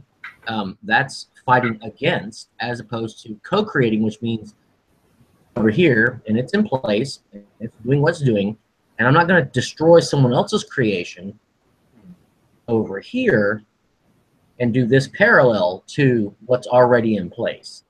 That's where I was going with it. Not that you're trying to tear down someone else's creation or someone else's vetting process, but giving us the opportunity to say, hey, you know what? We're going to walk away from this and do our own thing. Yeah, I hear what you're saying. I think that they are. That's what they. I think that is why they lie, and that is why the system has been put around us as it is. And yes, I've previously been thinking of it as a fight against and a battle against. But you're right that I mean, it's quite pointless trying to battle against them, isn't it? Because the system's so big, we might as well go parallel, like you're saying, alongside, potentially use some of the techniques that they've taught us to create our own truth. Or I think that they've been put here for a reason. If they weren't here, we wouldn't be here. If they weren't there doing lying to us, we wouldn't know what lies are. We wouldn't have exposed them. If we had just eternal truth, we'd be bored, I think, and we'd create this little world for our part of our small part of ourselves to live in and experience. And we'd put liars in that little world so that we had something to fight against or something to learn from. It sounds absolutely credible to me. Well, at the highest echelon of the liars, absolutely sure, in my opinion, that it's designed to completely destroy.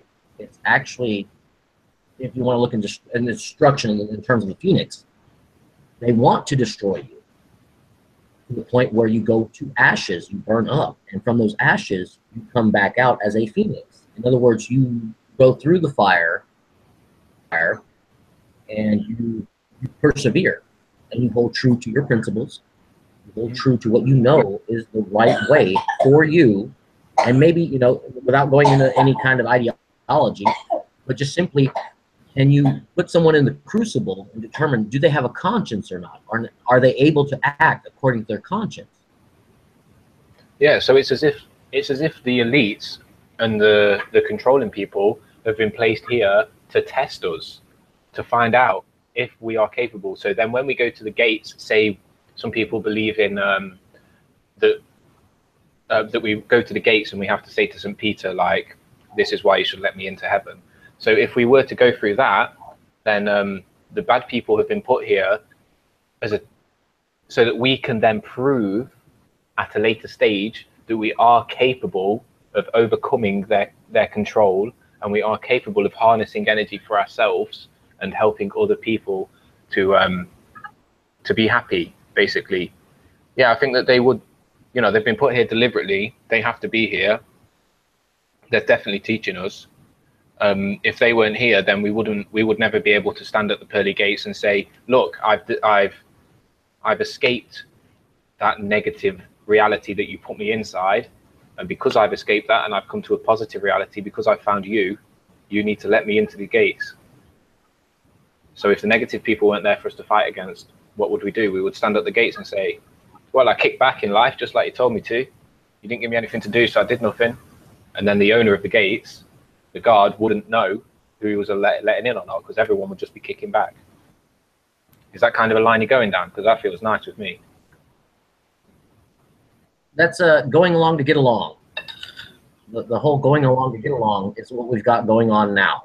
And so they've given us this line of, here, pay your taxes, and it doesn't matter what we do with them. It doesn't matter if we bomb and kill people. Just pay your taxes, be a good citizen, taken care of. As opposed to, you know what?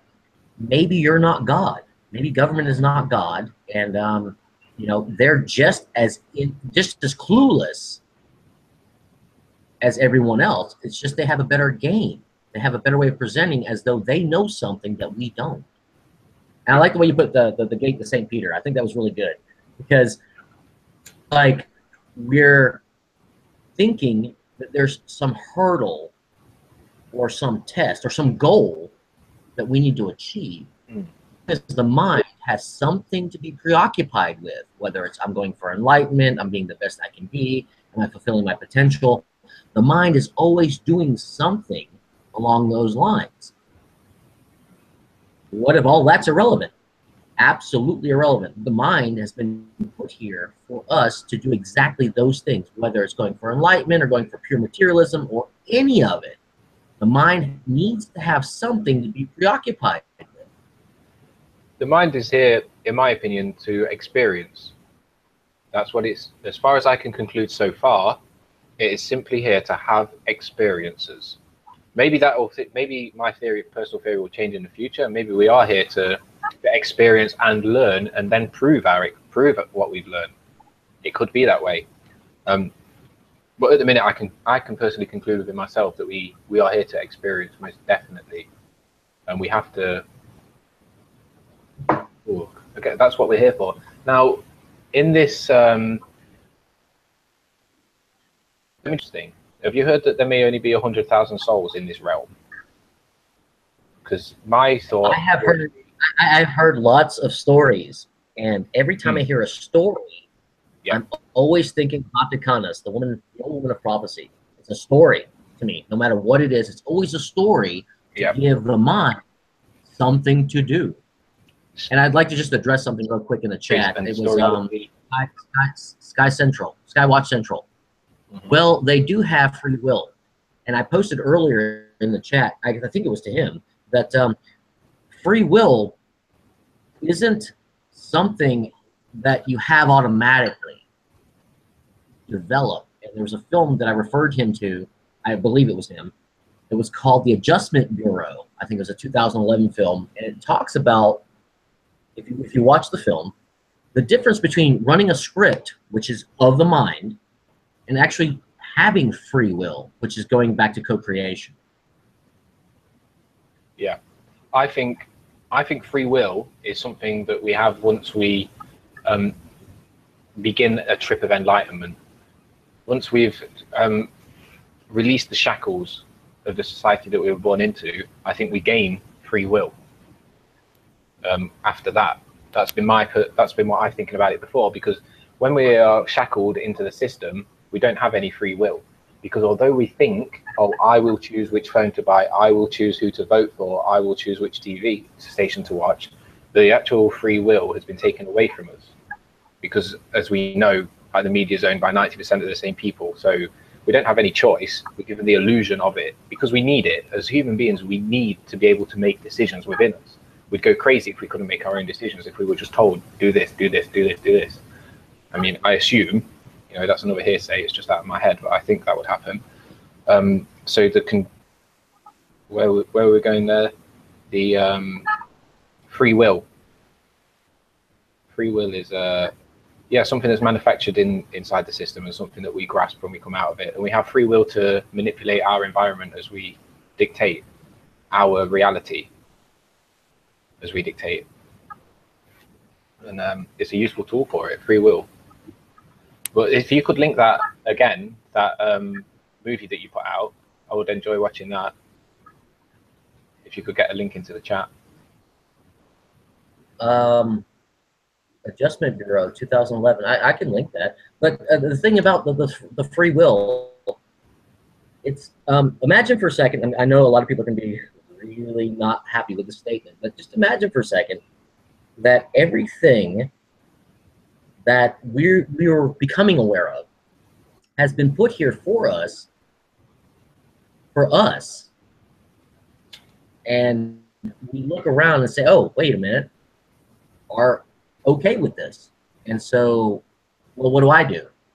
Now, you have a choice of going along with everyone else, or you have the choice of saying, no, I'm not okay with this, which is the segue into free will, saying the pre-prescribed way that this reality is supposed to be, I'm not in tune with that. This is not working for me. But here's the kicker, though. If all of us, now I'll just ask you a personal question, Joseph. May I ask you a personal question? Yes, certainly. Okay.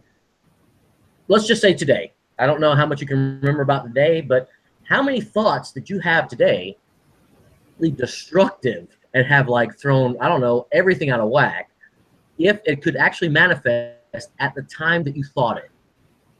Yeah, more than I'd like to have had. Right, exactly. So here's my point. Here's my point: is if we stop looking at them, demonic or satanic or whatever, just stop with all of that. It's kind of like the Globies. Remember, we used to call them globetards. We used to like label them, and then we realized, hey, you know what? Labeling, that's bad because nobody wants to be labeled. As soon as you label something, you can demonize it. Next thing you know, after demonization, then we have, you know, massacres. That's what we have. We have like this thing in history has told us, as soon as those people over there are the bad people and we demonize them and they're like Satan worshipers or witches or whatever, then we can burn them. We can do all kinds of shit to them. It's okay because we have dehumanized them. We don't need to start bringing in that lower level frequency. If we start looking them at lower people, then bad stuff. Right, but the thing is, we've conquered this. We've gone from globetards to globies, right? Because, well, they're just like us. They just see things differently. We would like them to come on page with, hey, we've been lied to. I'd like you to get on board. You know why? You're my brother. You're my sister. Make it very easy to transfer across to our side, for sure. So the whole humanity, the whole human aspect of this, I hate to use the word human because that's an English thing, but you know, just culturally speaking, that man and woman and the things that we have in common, things that they have in common. So I don't like calling them globetards. I think globie is sort of a nice way of saying, well, you believe in the globe. Yeah, I'm a flatty, you're a globie. Let's shake hands, let's have a chat. For certain. Sure. Yeah. Back to the line of and having things around you, things being put around you. We've been put in an environment of low frequency. So fear, control, they're mainly the main aspects that are used to keep us in a low frequency environment. Once we remove those from our observations, we resonate at a higher frequency anyway, just by not being around the lower frequency energies. Lower frequency energies include thoughts of fear, thoughts of violence, of argument. You know, if you remember an ex and you think, oh, that conversation that we had, I should have said this, and I should have told her or him, go screw yourself, get this done. You're bringing your own frequency down, which is making it harder for you to enlighten. And not only enlighten, but more clear, productive, friendly, community thoughts are at the higher frequencies. And I think that we all resonate at a slightly higher frequency than the majority of society. That's why we all get in contact with each other. That's why we've all found each other. That's why we converse well with each other, because we're all resonating in that frequency level, that boundary, which is higher than the vast majority of the population. And this makes me think about what the elites resonate on, the frequency that they resonate on. Now, I think the elites, I'm not sure where they've come from or why they were put here, but I think that they arrived with a very low level of frequency. And as they were raised in the human body, in the human form, they were taught how to harness energy from us, because we are capable of resonating at a higher frequency, and they're not. So they need to pull the energy out of us somehow. And they're not allowed to steal it, so they have to ask for it. And they've developed a way of asking for it, which is called hidden in plain sight, which is essentially telling us that we're having it, that we're doing it, that they're doing it. That's what I think about resonation and having things around you, so that, you know, they've put everything in front of us to keep low frequency and feed our energy into them, basically. I like the way you put the low frequency, and I like the way that you said hidden in plain sight. And if anyone were to take the time, effort, and energy to look at what they have written, contracts and what have you, then they're not hiding anything. Oh, no. And I've discovered through many years that it's not that they're hiding what they're doing.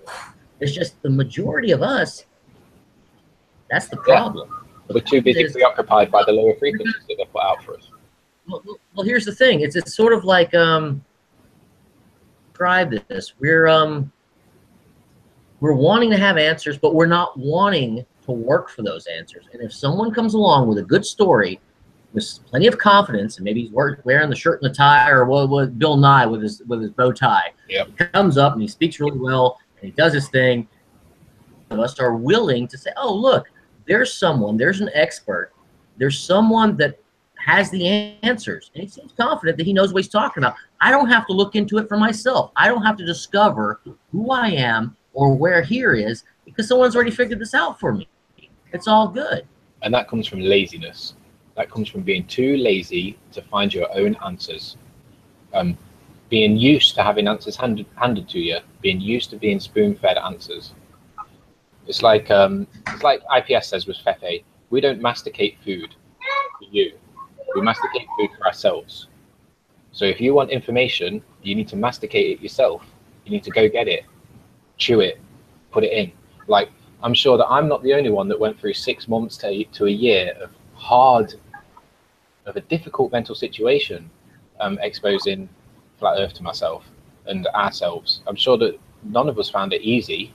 We didn't sit there and kick our feet up and just watch telly and go, oh yeah, like, this is fun.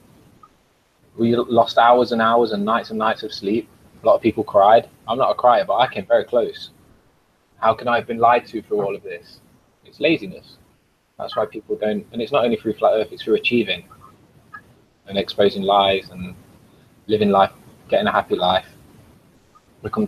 Now, are we, as a small crew of people, of what, how many people, 500 to 1,000 people jamming online, actively promoting flat Earth? Have we got enough power inside of us? Can we harness enough energy to raise the frequency of the whole population to a position where they don't resonate with this bullshit anymore. Because if we can literally raise our frequency so high that it brings the average up out of the realm of the clasps, the system chains, if we can bring everybody, just resonate them higher up out of that, then they can all start working together and we can just cause the mass awakening, and we're going to go into the next cycle of astronomy or whatever is after this, you know, whatever is coming, whatever the future brings. That's what I'd like to suggest. Or that's a great view. I love that worldview, that we can all come together. But what you've not looked at is, what if we're not all on the same frequency? And there's a reason for that. And I want to go back to Hulk Flat in the chat. He said it's like a vampire. He can't enter your home till he's invited. And you know, that is exactly one of my mantras. If you don't ask me a question, I'm not going to tell you anything. It's like inverted. Everything's inverted. Sure, and I understand. I don't want to say that like I'm a vampire in the terms of what everybody thinks a vampire is, but I really just sort of not do or say anything unless someone asks a question. And I make sure I try and stay on topic, that if there's like this little keyhole of where they think something isn't quite right, I try and expand on their interest of what they think isn't right. And then, of course, as quickly as I can, bring up the Vatican and the whole history of it and all of that. But for the most part, anyone that has a question about, well, you know, there's something just not right here. There's just something about it. But what I want to get back to was the frequency of it. So what if some of us, and let's just say, for instance, everybody in the chat here, up, right? We're all trying to get to, we're trying to get to a place where we're self-actualized for the atheist.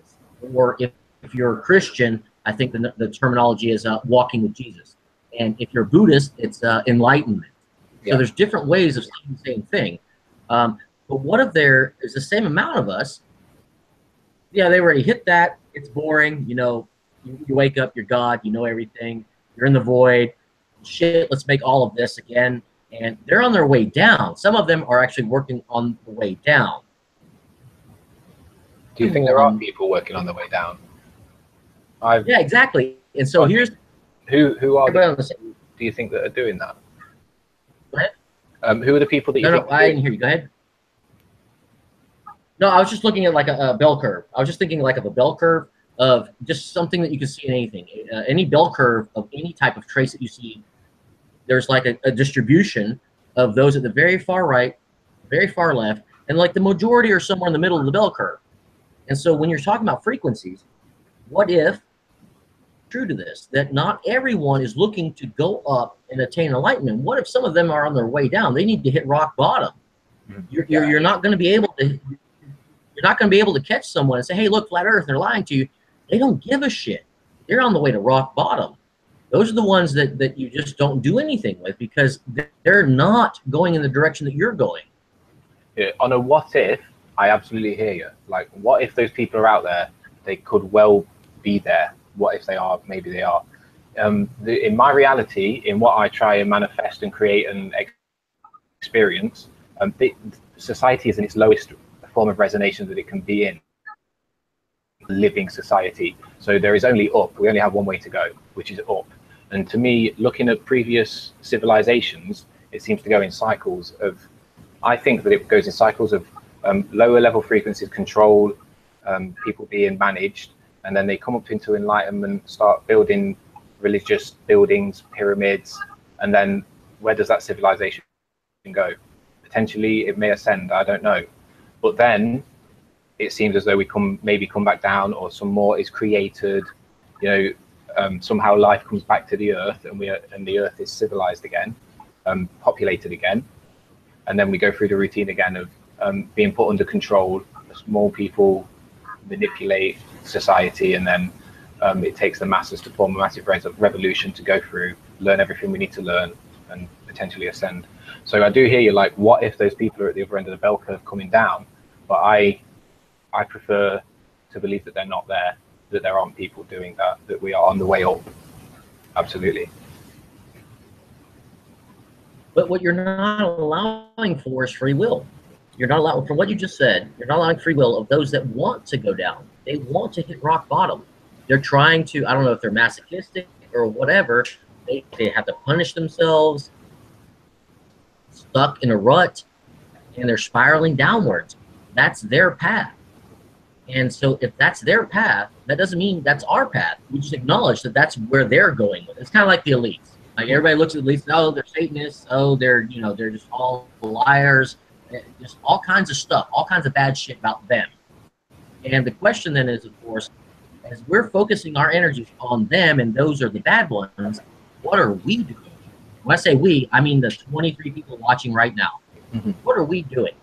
I've gone on not every Flat Earth channel, but I've kind of spammed across the Flat Earth channels, and I don't know if any of you are familiar with what I put out there. And it's basically Rome controls all of this. They control the language, they control the money, they control the land, they control a lot of things. Fine, let them control it. There's lots of people that are going along with it. But what has this got to do with me? If I don't want to be controlled, I won't be. Just right, like if you know, you've been chosen capable, like the rest of us. We are in a position to do something. We are the ones that will bring forth the revolution and bring forth the positive, the higher frequency vibrations. Like, I totally hear you. Yeah, there are people. There could well be people bringing down the vibrations, but like I say, I don't want them to exist. I don't manifest them into my reality. They're not there causing me the troubles.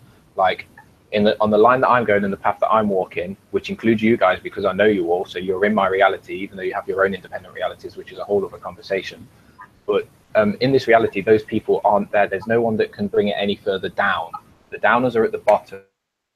If we want to have a number on it, they're resonating at 0, and we can only bring them up. Like, up is the only way to go. So we don't have a problem with anybody trying to bring us down. Anyone that's already down there, or if there are people potentially bringing us down, we just have to connect with the mid-range and bring the mid-range high enough up that the average pulls the very downers into the mid-range, and then we can pull them up out of the mid-range to the very top. We weren't here before. We weren't vibrating at this frequency before. Last year, we weren't in this group doing this.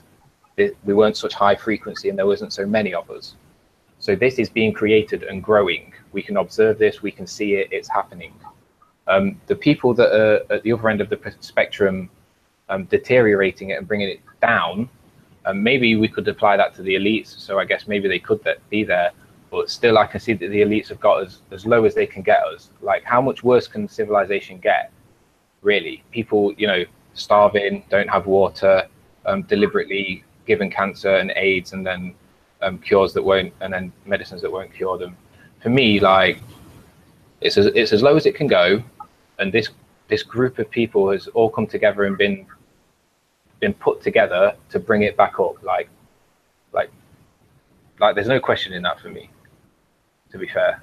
So I don't even entertain the idea of people at the other end bringing it down, because whilst they may be there, they don't need to be thought about. And it's this management of thought. Like, the more, if I'm thinking about them, I'm giving them my energy and helping them to create their, to do what they're doing.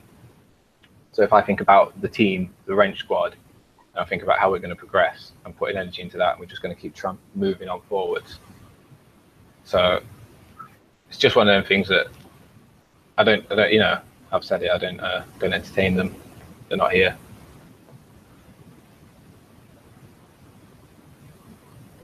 Well, yeah, well, that's right. They're not here, but we know they're here because if you go outside your house right now, talk to your neighbor, lots of it. No matter which direction you go, you're going to find lots of the programming.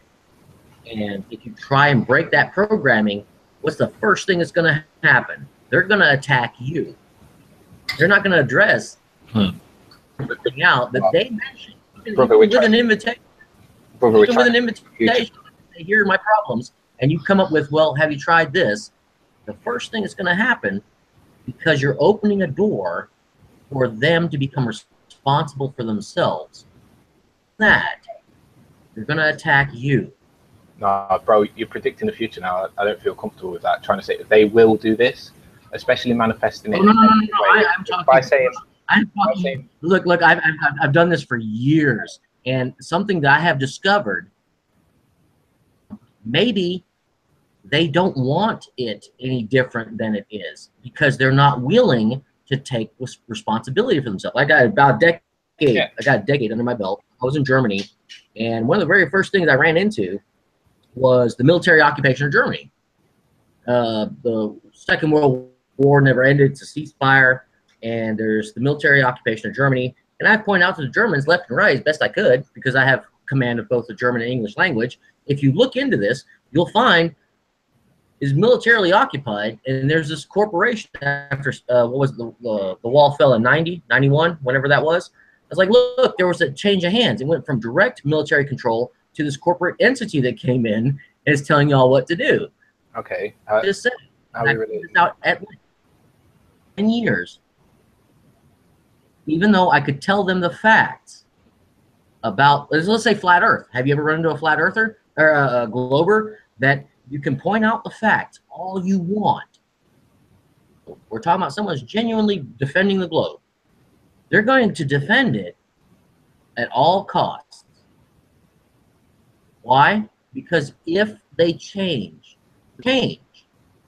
listen to this very carefully, if they can change to the point where they can change, they would have to do something. And from my personal experience, most people don't want to change. They don't want to put the energy, the effort, and the holy shit, maybe I'm wrong about all of this, you know, like ground zero. Like I have to start all over. I have to rethink things. So we just make it easier for them. By bringing our frequency up, we can put it in a physical form by saying, if we connect with more people. So if we say now there's 0.1% of the plane population that accept that it's flat and are promoting it, if we can bring that up to 1% of the population, then we're going to attract more globies. It's going to be easier for them to join us. So then when we bring it up to 10% of the population, it's even easier for the globies to join us. And then 20, 30, 40%, they're all going to be on side. Like, I don't see the problem. Like, we know, yeah, some globies are hard to talk to. Some people are difficult to get it through to. It's just prioritizing energy. If you can't get it through to someone on an individual basis, then go and start putting it out on a mass basis, like writing signs that say research flat earth and stuff. That's what I've personally come to. I went through trying to get it to people on an individual basis and they wouldn't accept it. So now it's on a mass basis where, like, I'm doing it on the internet. I'm trying to get it out through like Facebook, Twitter, Reddit, that kind of way. Other people are doing it in other ways. But I think that's prioritizing of time, isn't it? And again, it's another thing that I don't like to think about, and I don't like to put too much energy on thinking about, oh, and people are going to react badly to it. Because yeah, some people are going to react badly, so people are going to react well. So I think about and manifest, and I use the law of attraction with thinking people are going to react well to it. People know that the flat earth is flat. It's coming. People are waking up. It's getting easier. We're raising the vibrational frequency. Like just thinking on that level manifests it in my reality. So everybody that I encounter in my reality is easier to talk to. Like I do approach people that I've got no idea which way they're going to go on it. Not strangers in the street, people that I know a little bit about. And literally in the last 5 times that I've done it, I've not had one negative response. I've had inquisitive responses. Tell me more. I'm interested. Sort of thing. Not, you're crazy, you must be mad. So in my personal experience and my personal reality, I can't relate really well to what you're saying. Obviously, in your reality, in your experiences, it's happened that way. And I would suggest, or that if one continues to think that way and remember those experiences, they are more likely to manifest that way in the future. And because it's to do with the vibrational resonation frequencies, you're in a little zone there where it's attracting negative responses from trying to wake people up. So by thinking about it and having that in the past, it's resonating there. So by putting the energy in, energy by thought, to pull yourself up a little bit out of that resonational bound and into the bound where it says, actually, people are reacting well to me. You may find better results.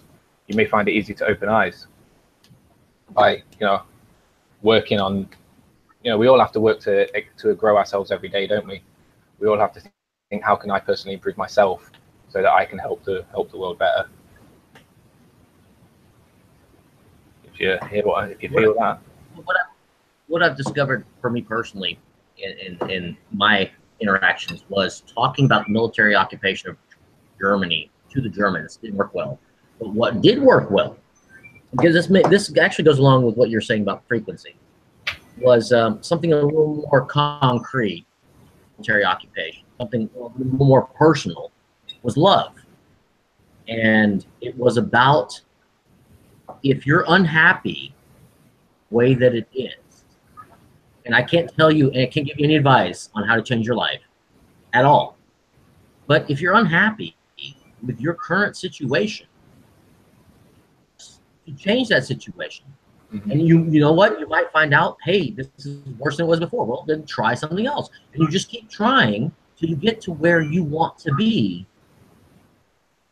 And it was very personal. I had to stop talking about hegemony. I had to stop talking about the Vatican and all the rest of it. Just none of that worked. What really worked on a very personal level was love. Yeah. You love your children, you love your wife, you know, there's like this brotherly love. The reason I'm talking to you isn't because I'm trying to get something out of you. I'm wanting you, as you were saying about the frequencies, to be happy, or at the very least content with the way that you're living your life. And if you see something wrong in the way that you're living it, you can't get rid of all of it. You sort of get rid of some of it. You just start making those changes to get rid of those things that you're dissatisfied with in your life. And it's very personal, and that's one of the things that I find that in Flat Earth, it's not personal. We're not talking about very personal ways of saying, not specifically, but just in general.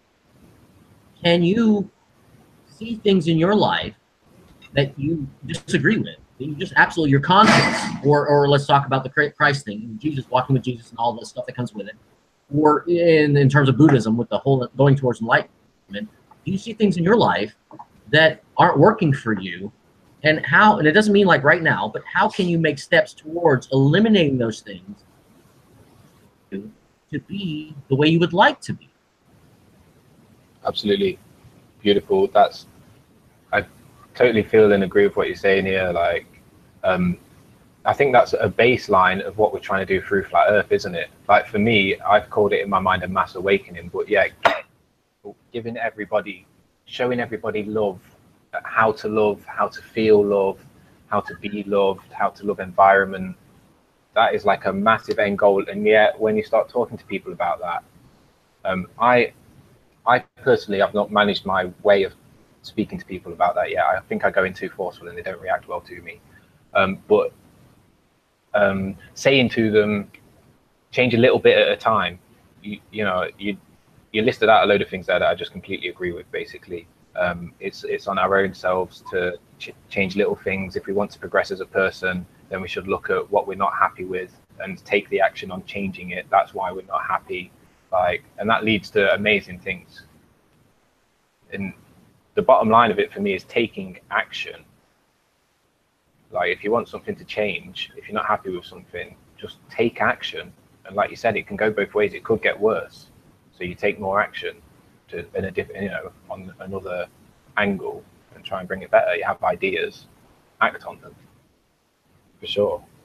If we can get everybody going that way, then it would be wicked. You know, if we could just switch off all the TVs, we'd get like 5 hours a day of people. We'd get 5 hours of the day and they'd need something to do. We could say, yo, for those 5 hours a day, think about yourself. Think about your life for several hours a night. That'd be beautiful. Well, you know, you said something about taking out TVs. I'm going to share this with you, and I'm sure anybody that's listening that's not legit can just keep in mind that you need to listen to everything I'm saying here, because we didn't do it.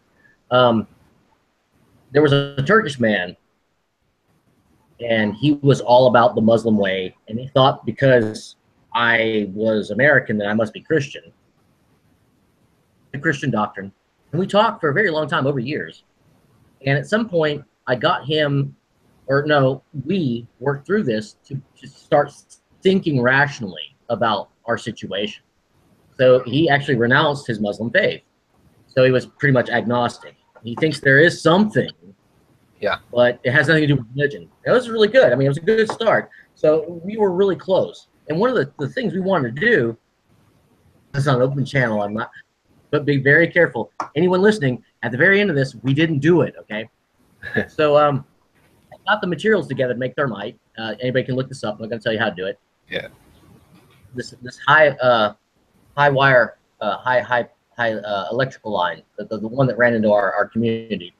And we were talking about, well, let's stand here for a second and talk about taking out the power. Mm-hmm. We're not going to go to a different neighborhood.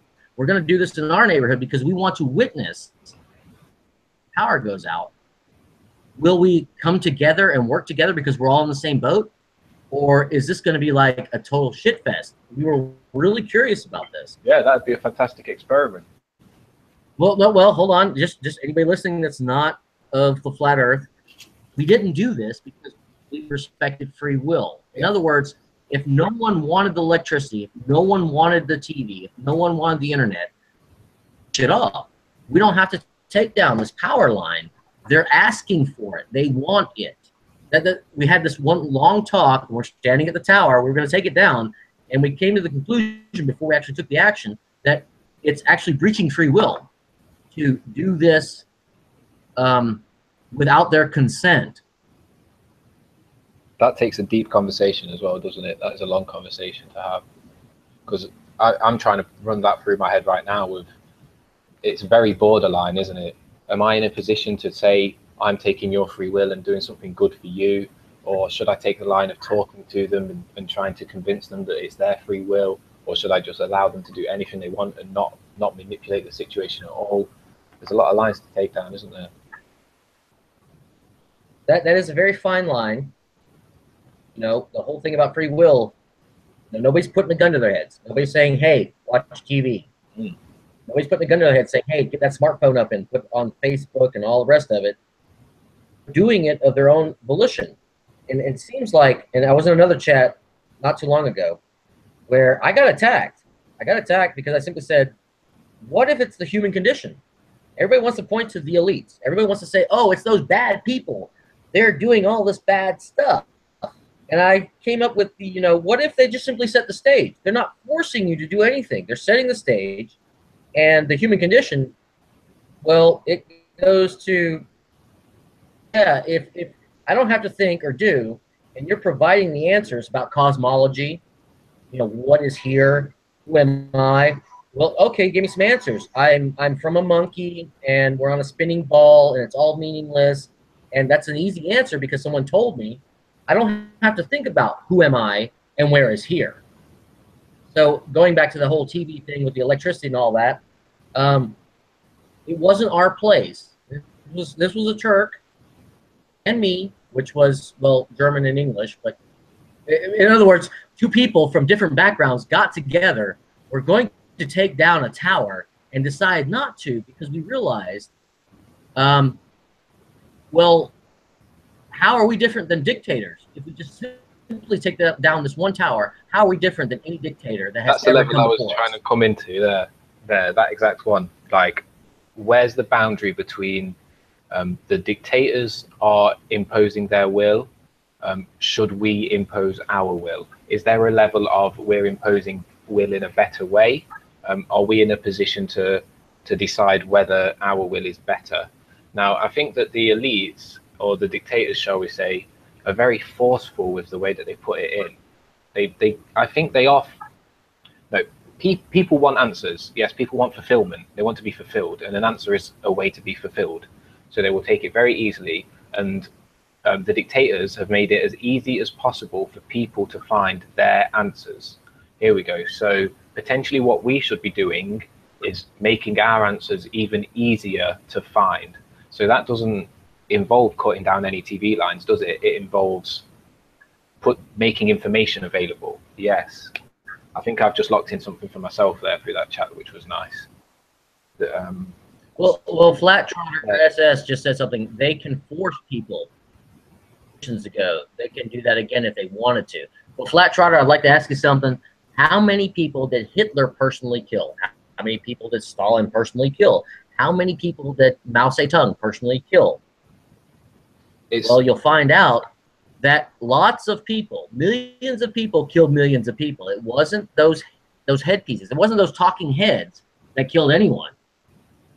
It was us killing each other. This is a matter of mental strength, I think. If one has the desire for mental strength and they train their mind, then nobody can be in control of it other than themselves. So their own free will be their own free will. Like my free will is my free will right now, as I speak to you. 5 years ago, my free will was not my free will because my mind, I didn't have the inclination and I didn't put in the energy and the time to grasp the free will. So people can get it if they want. Probably, maybe what would be okay for us to do is to just try and teach people how to do it. But then it comes to me for a line of, can I just go and impose my lifestyle on them? Like, is that breaking free will when I go and sit down to someone and say, I've got a better life for you? Like, I want to change your life with this information. I think you should act differently. Like, am I breaking their free will then? Because it's very deep level. Well, let's go back to the vampire analogy. Did they ask you a question? Was that like a segue? Like, was that a wedge? Did you hear something in the question that allowed you to sort of just slowly introduce all the lies? In other words, slowly, because I've had experience with this. If you don't go slow, they'll immediately shut down because you're overloading them with too much of breaking down their reality, the way that they've been programmed. Yes. They don't even realize they've been programmed. And what you're doing is you're destroying someone's persona, that they're living their lives according to a persona. They've never exercised free will. And so when you introduce the concept, have freedom and your free will, that's just absolutely overwhelming, because with free will comes responsibility. Yeah, I think so. What I've taken from that is that we can take it upon ourselves to try and identify when somebody is asking for us to provide real answers. In what you're saying, in when they notice a little bit of fake truth. So I guess if they were to say to you, "Oh, the Apollo 11 looks joke, doesn't it? That was probably faked," then you could take that opportunity to say, "Yes, I agree with that. I've looked into it quite deeply, and here's some stuff that I know about it." And then on the next occasion, when they trust you, maybe you can open a little bit more. But what they've done there is they've independently gone to seek an answer, not from the authority source. So it's as if they've used their own free will to start to make steps in another direction. And at that point, it's perfectly okay for us to come in and say, "I have some answers for you if you would like to hear them." Nice. Beautiful. That's absolutely beautiful, because what you're doing is you're asking them, I introduce something that might disrupt your reality. And that's a very polite way of approaching them, because what you don't want to do, or what I've discovered in I'm a steamroller. I am the worst. I'm probably the worst flat earther out here. I've looked at all the flat earth channels, and I need to get. I'm a steamroller. I'll just roll right over and just keep going and going and going. Even if the chat goes out, I'm like, I just can't stop. And I realize, you know what? And even though I know it doesn't work, I have to find a way of fine tuning it. And even though I told you that I think that's the right way to do it, I don't actually follow my own advice to my own detriment. This is all personal development, isn't it? We get a little bit better at something every day, and in 10 years' time, then you're not steamrolling anymore. Yeah, if they shut down, then everything after the point, if you can recognize when they shut down, that it's time to stop. Yeah, and I've discovered that's the hardest part. That's the hardest part for me to do, is just to shut down and let's talk about sports or anything else, because they've shut down and they're done talking about it. And I'm like, okay, well, okay, and I try and go into sports with like, okay, that's all rigged too. Like I always try and find something not provocative but thought-provoking in anything that they come up with after they've shut down. Or again, and just go again and again and again, because I can't help being like that. That's exactly what I'm like. If they start saying any kind of like film, did you see this film? I start being like, yeah, well, this is how it's trying to manipulate you into society. sort of thing. I've not got the capability of going like, oh yeah, it's a nice film, the graphics are really good. I assume that's what you're saying with steamrolling, just hitting it hard, and they get so sick of it that they don't want to listen anymore, and they like literally just won't entertain your time anymore. Or me, that's my personal experience that I've had with steamrolling people. Which stop, because it's not doing benefit. I'm just wasting my time with it. I've had the same experience. I've been kicked around, and you know how it works, right? Because then it goes into personal attacks or something. It goes into something to where you're the bad guy. Oh, for sure. Conspiracy theorist. You're crazy. You're paranoid. All these ad hominems come out because all you're saying is what you actually believe, or no, not even believe. You've verified it. You've even tested this stuff. Yeah, yeah. You've tested the system. You've gone out and you've done these things. You've gone to the banks. You've even got the paper proof that you took them to arbitration and showed the banks will not answer basic questions about, well, where'd the money come from? Can you prove damages? Like, if you can prove loss, I'll pay it. Now, I've got like lots of stuff that I've done in my past, and I show people this. Okay, here's what I've done to test it. And they're like Hindu cows. If there's any Hindus in here, I don't mean that it's not a derogatory thing. It's just something I like to say because wait. Deer in the headlights. Let's go with something everybody knows. Deer in the headlights. I'll show them something very concrete. Deer in the headlights. They don't want to know. Absolute. And that's the worst type of person. That's the worst type of person to run into. Something's wrong on some level. They know something's wrong. And as you present it, they immediately shut down. They don't want to hear it because you know why? Why? They would have to change. They would have to do something in their lives. It would take too much energy inside them. I forgot what I was going to say there. I had a good line. It's gone. No.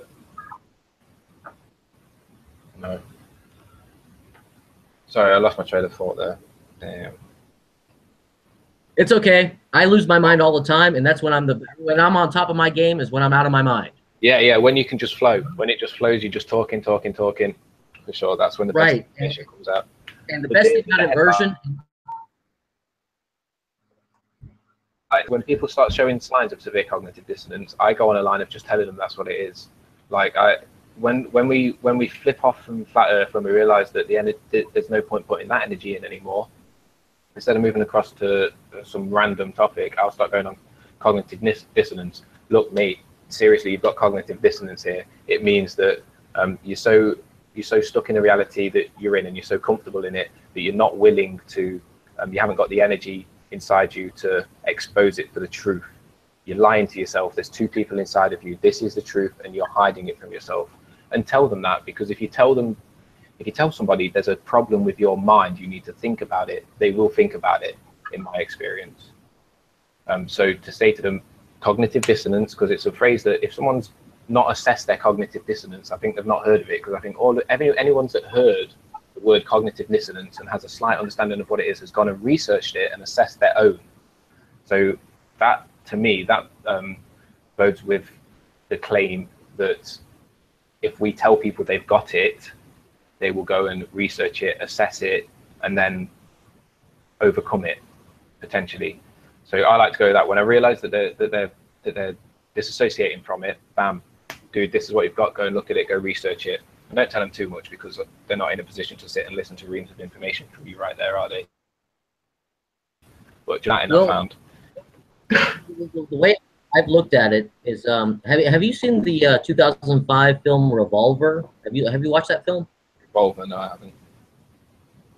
Okay, now if you want to deal with trolls, or not even trolls, if you want to just deal with your neighbors or your friends or your family, if you watch the film Revolver, it's like a handbook. It's a guide. If you can get past the violence, just like ignore the violence, just look at the dialogue between Mr. Green and Mr. Gold. I've watched I don't know how many times, because it really expresses what up against. And so what I like to do is acknowledge that there's something that's blocking the truth. We don't want to hear the truth. No one wants to hear the truth. Who wants to hear the truth? No one. Just tell me pretty lies, and as long as I don't have to think about it or do anything, I'll just, you know, follow along, do what I've been told, and I'll just keep going. And that's how this has been working. And so what I like to do, that film, is use reverse psychology. And this hasn't come across too well. Pancho Pete had banned me before, and he's like really not happy with me now. But there's things I like to do. It's called using the inversion. Imagine everything's inverted. And so I like to claim that I'm the stupidest man on planet Earth. I'm stupid that no one can top my stupidity. I start describing why I'm so stupid. I start describing why, and it goes along the lines of this. Because I'm taught in school. But it's not. I've been taught how to think. How to think, and not to question the people that are the experts, what they're thinking. So don't ever question that. I start going into this description about how stupid I am because I just do all of these things, and it seems like it's not working. Mm-hmm. I can see how this is going. This is beautiful. Right. Because when the trolls come in, they always say, "Oh, you're a fucking retard. You're a flat tard. You're blah blah blah blah." All these negatives, right? I'm like, yeah, that's right. That's me. Good man on this planet. I just, you know, I follow the rules. I've done everything I could do, and you know what? The proof isn't there. It's not there. Hey. I just can't. I must be retarded because I'm having a problem with this, and it seems like I'm not getting answers. So, and even though the answers that are coming, I dispute them because look, here's this, and here's this, and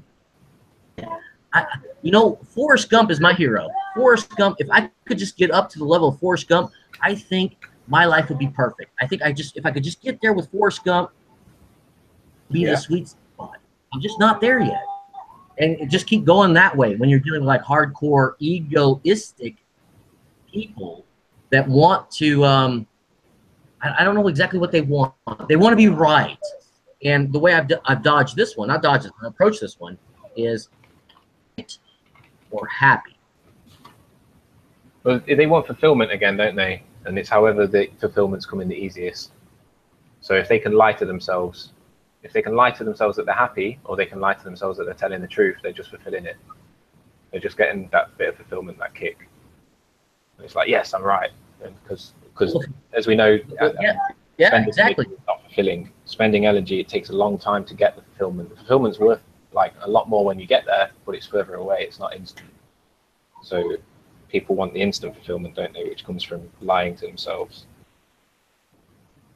And the line there of, what I'm taking from that is, I'm imagining sitting down on a bench to someone, or even on the internet with someone who's saying, like, "Hey, you're an idiot.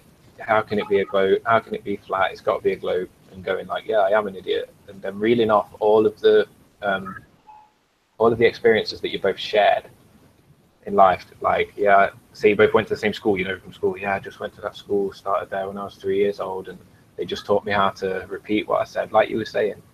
And now, even though I've started to see evidence, I've started to see things that, like, you know, why can I see straight across for 70 miles? But they've taught me that I should never question this kind of stuff. You know, the school doesn't say it, so how can it be true? Like, I must be stupid for even starting to entertain the idea that it might even be flat. Yeah, you're totally right, man. I'm just like you. I just went to school, and yeah. Just running through that experience in my head with a certain person that I might put that level on. Well, I mean, it could be construed as false humility, and it's not really false humility because I don't know. And if you can come across as being genuine, that you honestly don't know, but you're genuinely wanting to know, that has a lot more force than someone that comes in with the bow tie and the white coat and saying, "Well, this is the way it is. Look here, we figured this out." The reality of it is hard. It's very hard because there are things that slip in, and we've all gone to school or whatever. We've all heard the TV, and so we'll introduce things that give them the doorway. Remember I said, hello, are you still there? Yeah, I'm hearing you. Oh, okay, because it looked like it was buffering on me. I want to go back to the flat Hulk that says something about vampire and opening the door. And the door goes both ways. The door actually goes both ways. So once you start introducing things, system, then they'll jump all on that because they're holding really tight as they can to that. The door and allow the things we've learned in science, basic things. We're not talking about cosmology, just very basic things. Into that, and they'll harp on like the smallest detail to hold on to their belief without actually having gone out and looked at it for themselves.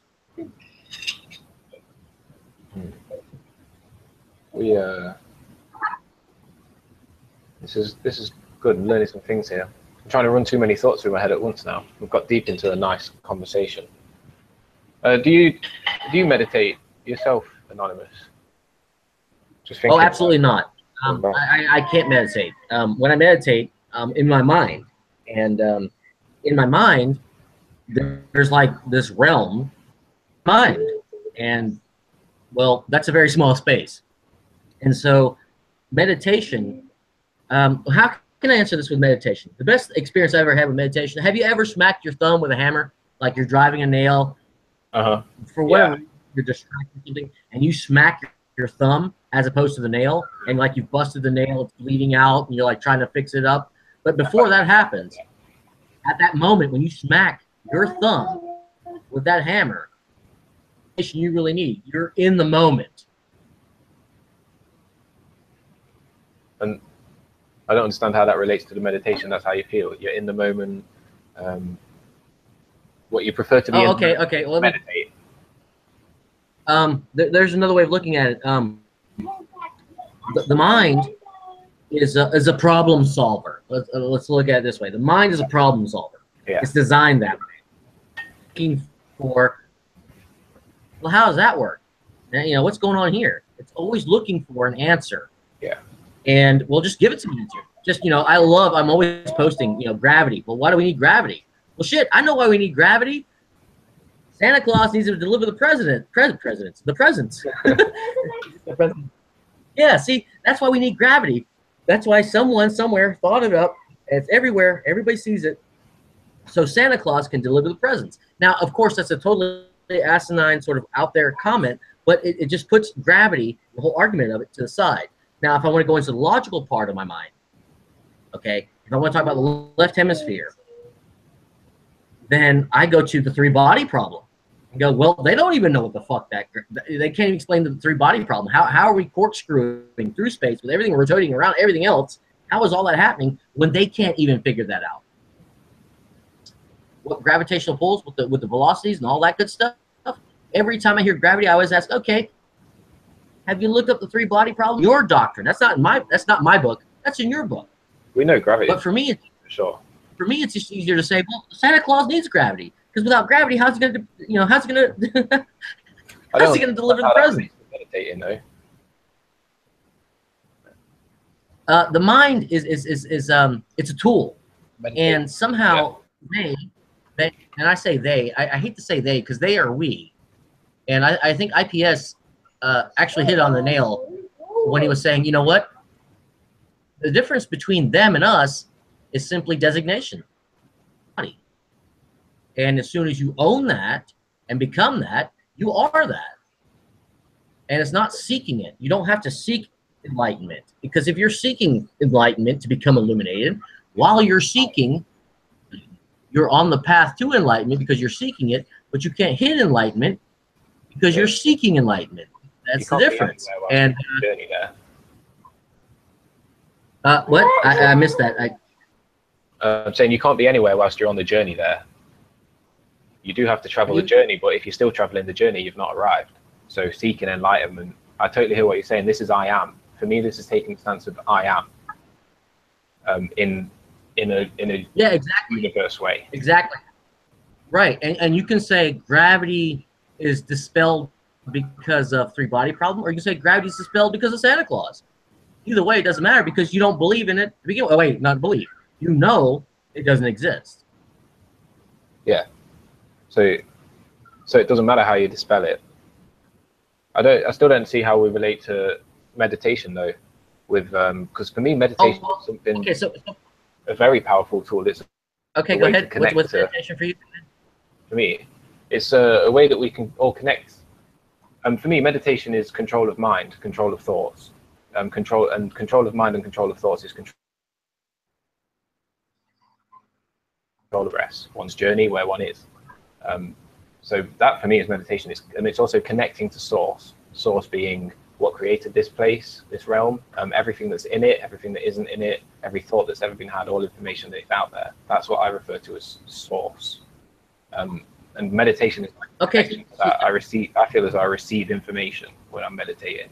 I can open up a channel if I choose to meditate that way, and receive information that goes straight into my heart, into my soul, and that's what I can take as solid truth.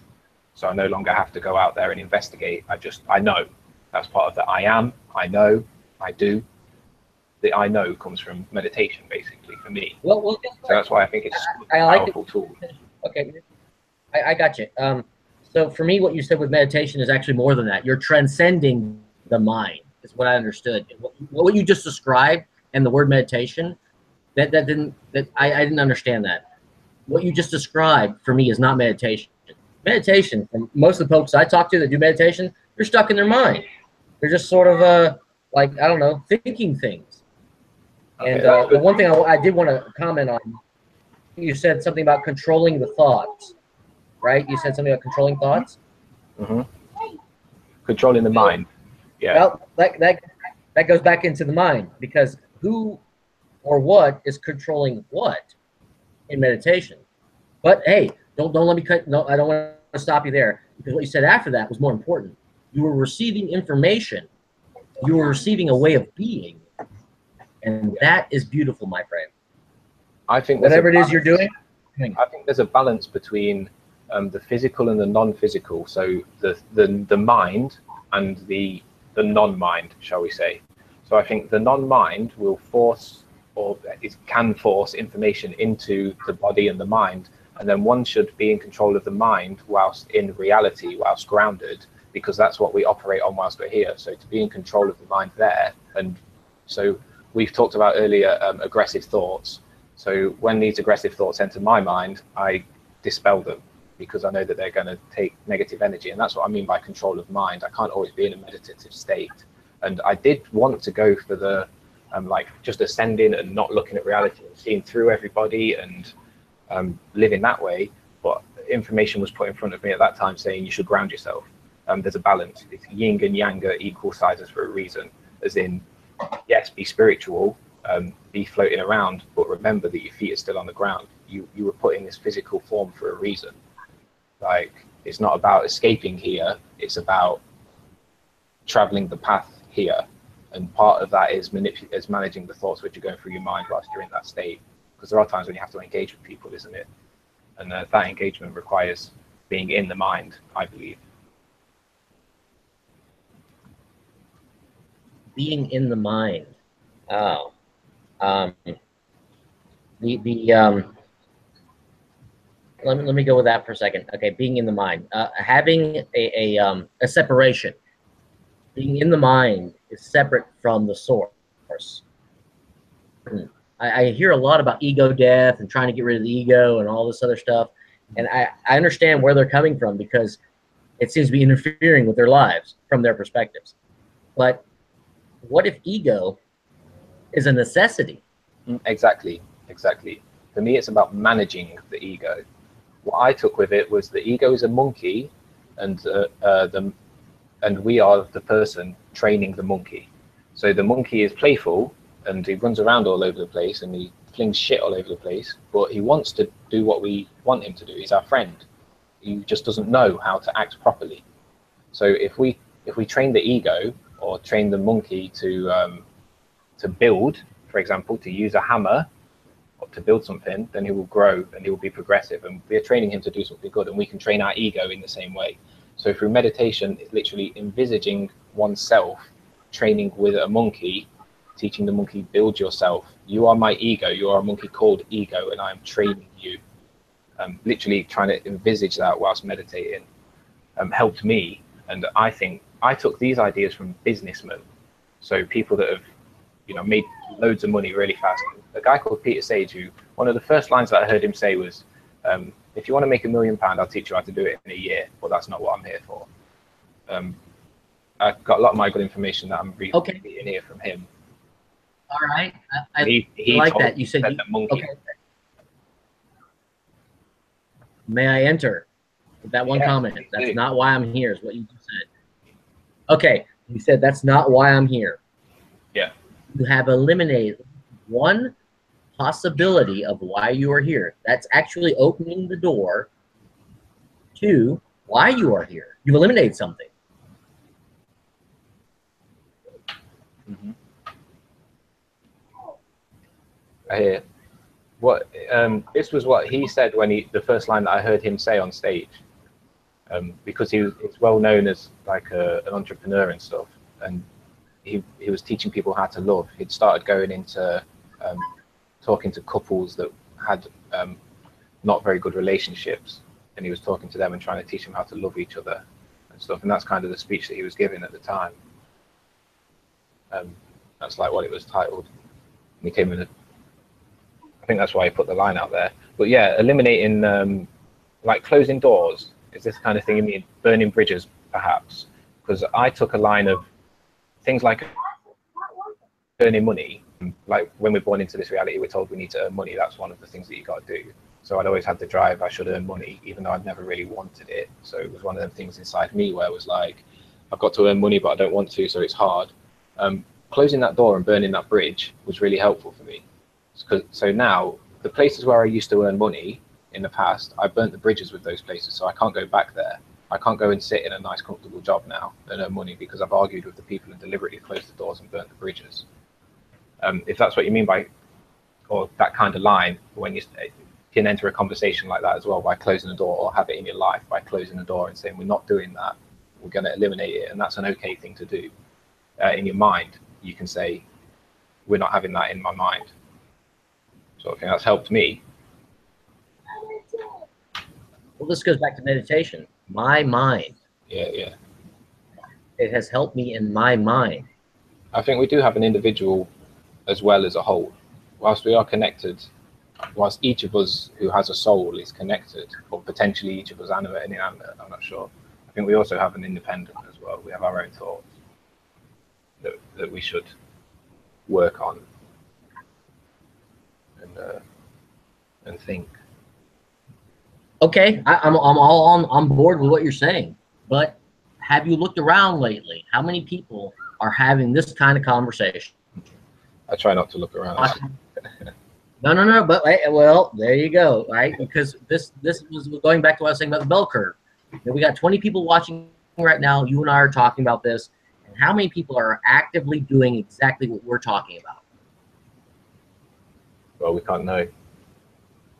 It's one of wait. Just a rough estimate from like your lifetime experience. Would it be 1%, or I mean, like?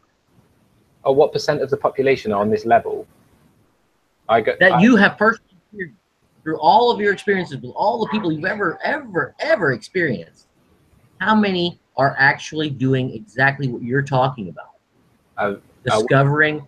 This is a low number. It's with a brother of mine not so long ago, and we came to the conclusion, I think it was 2. We'd met each other, and we'd each met one other person that was seriously on this level of moving forward with meditative productivity and personal development. The kind of level that we're on and we're talking about here is a level of like multi-millionaires. If people take this kind of thought and apply it to generating money, then this is what they create. These are the kind of levels that Henry Ford was thinking on. A lot of the information that has been handed down to what I'm now feeding out has come from like Henry Ford, Tesla. There's another big name in there. Scottish steel guy who earned millions and billions through the steel when steel came out. I can't remember his name. But from these guys, and it's their manipulation of, or their harness of energy or control of mind and meditation, control of spirit and connection with source. It's they learned how to do it. They got the information from somewhere I don't know, and it was passed down and down and down. And now that's what I'm now speaking about. So that's the capability of this level of thought. That's the amount of people that are out there doing it. So look, I would say look at how many people are worth more than £100 million, and then also look at how many people are truly happy. I guess I don't know how you would measure it outside of money. I've not learned how to do that yet. I would like to be able to measure success without money. I think we should. Oh, I got that one for you. Yeah, have you ever looked at someone's face? Say that again. Sorry. Don't know how to measure. I like how you say it's hard to measure it without the metric of money.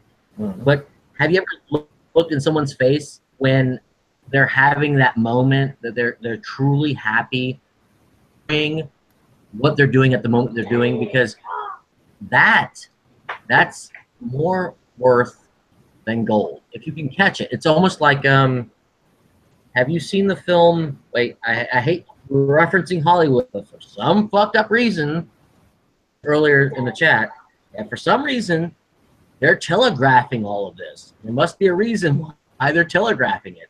But have you seen the film The Secret Life of Walter Mitty?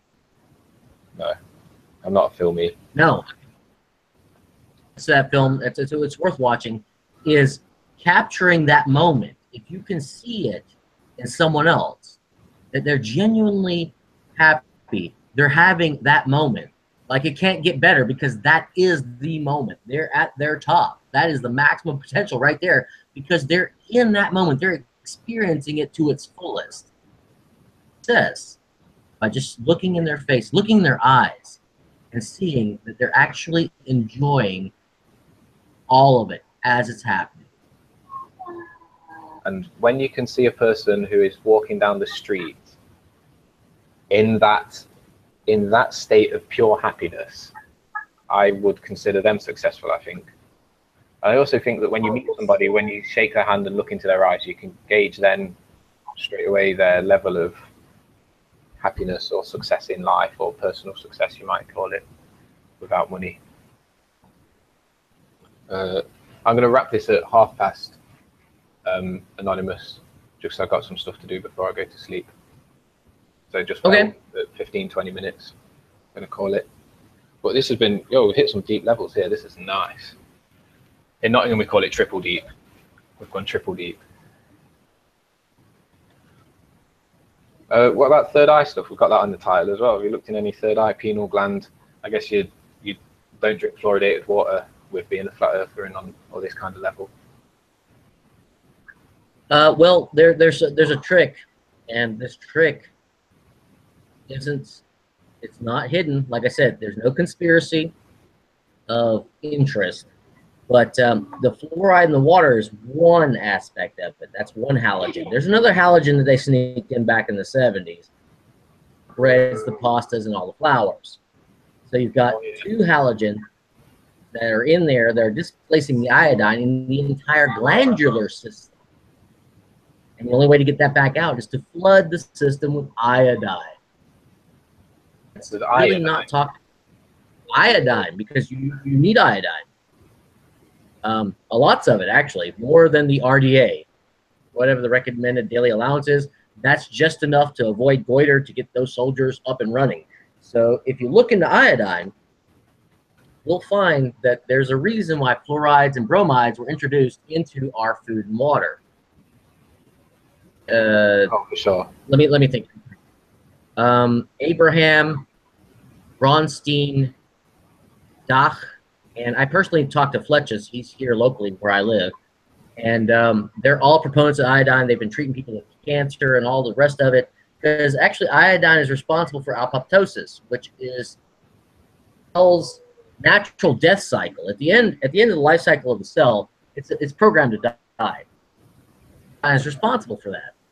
And so if you flooded your body with fluorides and bromides, then perhaps the cell doesn't know that it's supposed to die.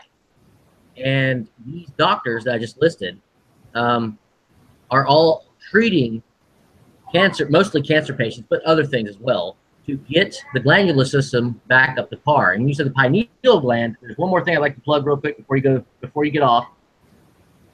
Yeah, bring it in.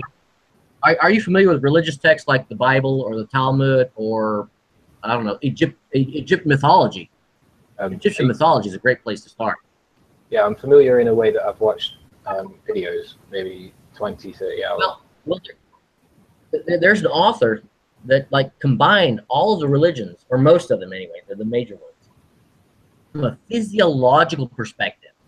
Are these analogies, these things that they're saying, are they talking about the body?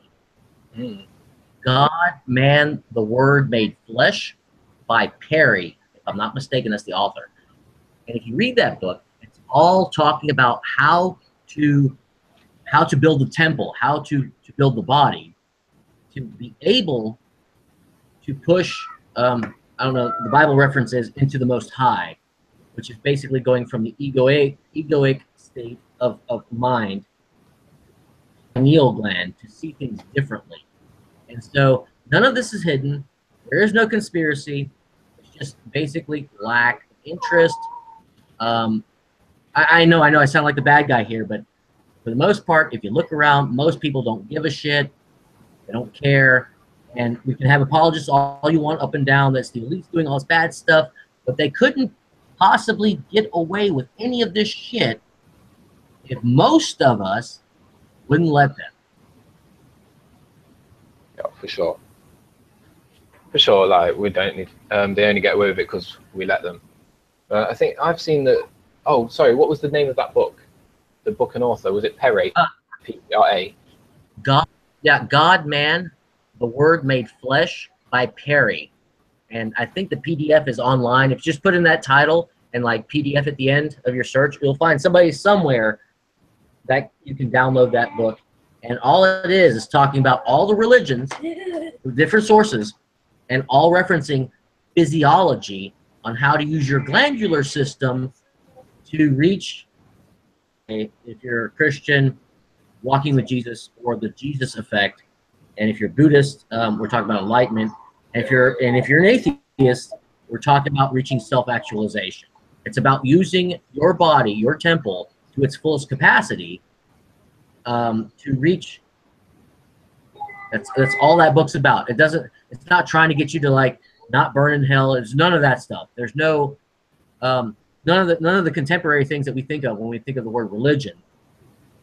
None of that's in there. Really interests me because of the parallels between them, between what we've got now in this age. The parallels between the books still are interesting because to me it shows that they've all come from one source.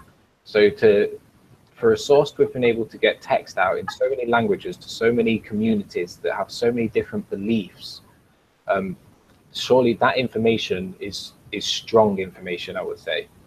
I would have thought. So I have an interest in where that information could have come from.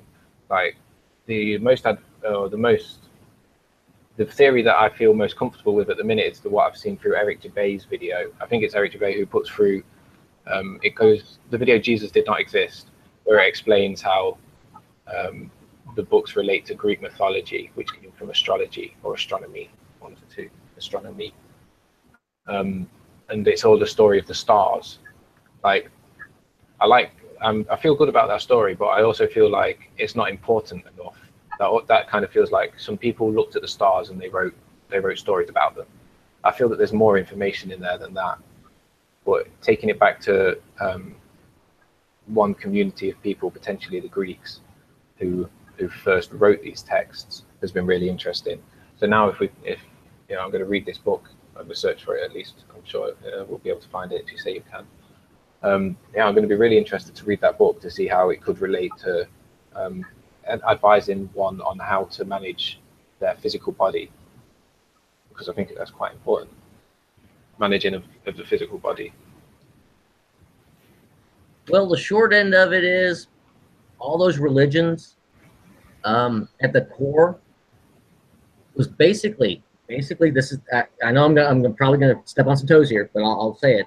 Basically, Joseph, God is inside you, and everything that you have experienced at this point is to keep you from realizing that.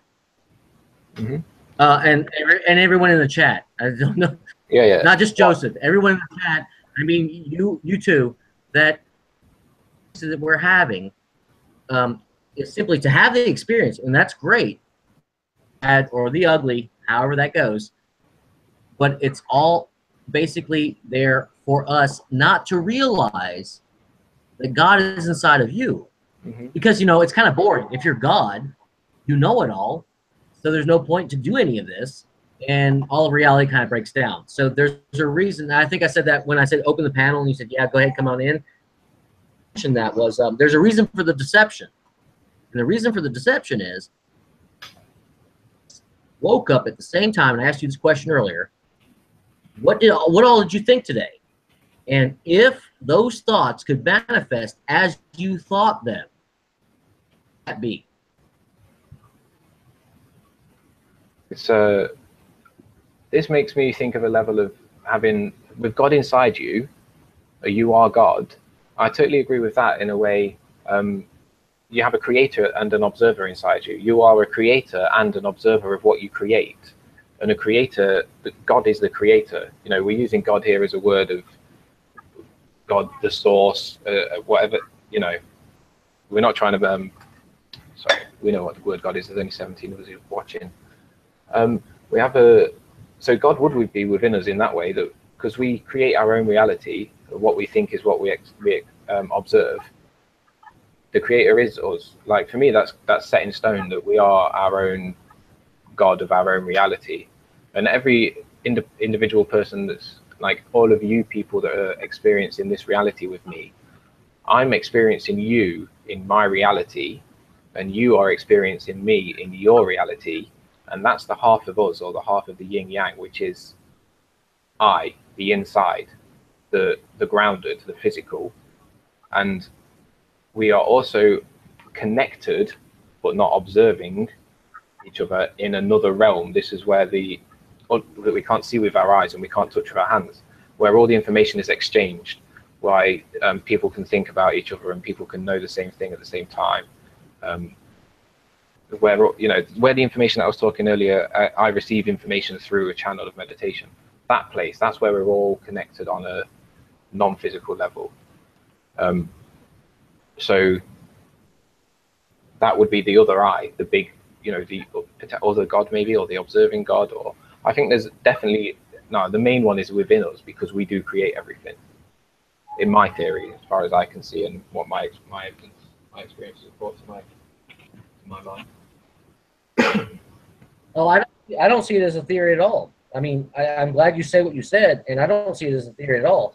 And one of the things I had to ask myself was that I am not able to manifest in real time is because I don't have the discipline to control, first of all, my perceptions. That's the first step. Yeah. First step is, can I control the way I perceive things? But after I have mastered perception, which I haven't done yet, perceptions, can I master my desires? Because after that step, that's when reality really kicks in. Yeah. And so the question is, and I've used this thing for about 15 years now. Found the lamp. Are you familiar with Aladdin and the lamp? The genie in the lamp? Yeah. That story? Okay. So that story actually has some relevance to what we're talking about. Would you feel comfortable rubbing that lamp and making a wish?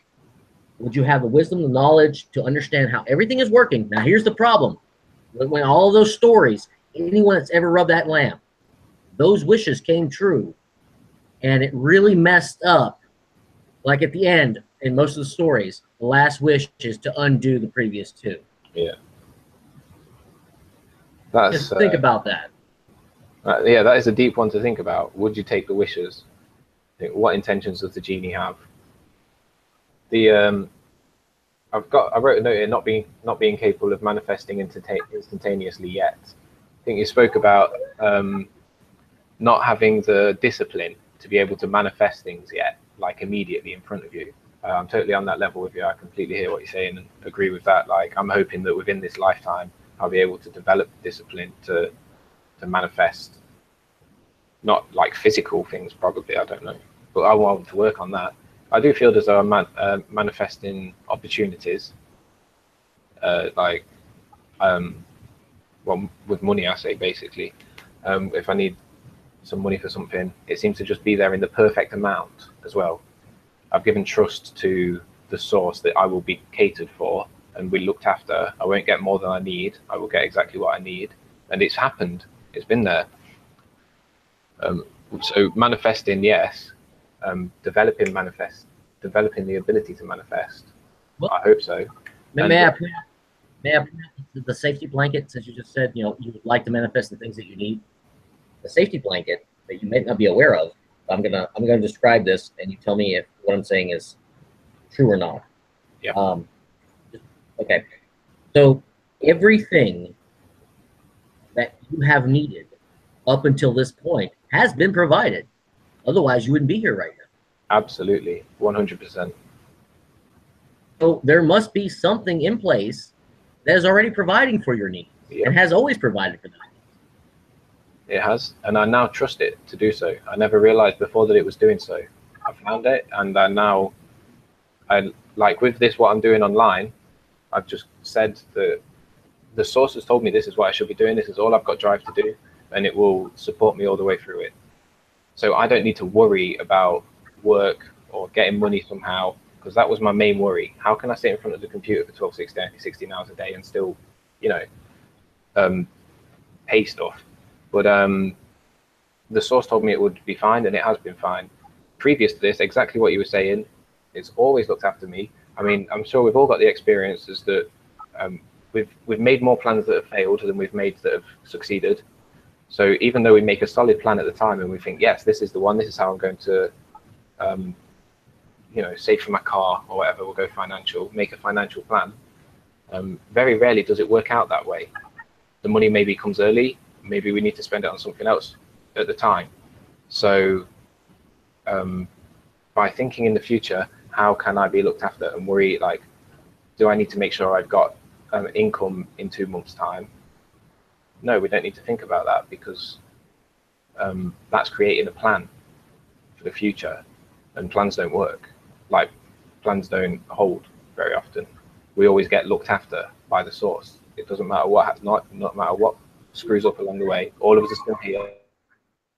We've all made it to the point that we're supposed to be at, which is right here, right now. Like, exactly what you're saying, perfect, isn't it? It's a perfect life.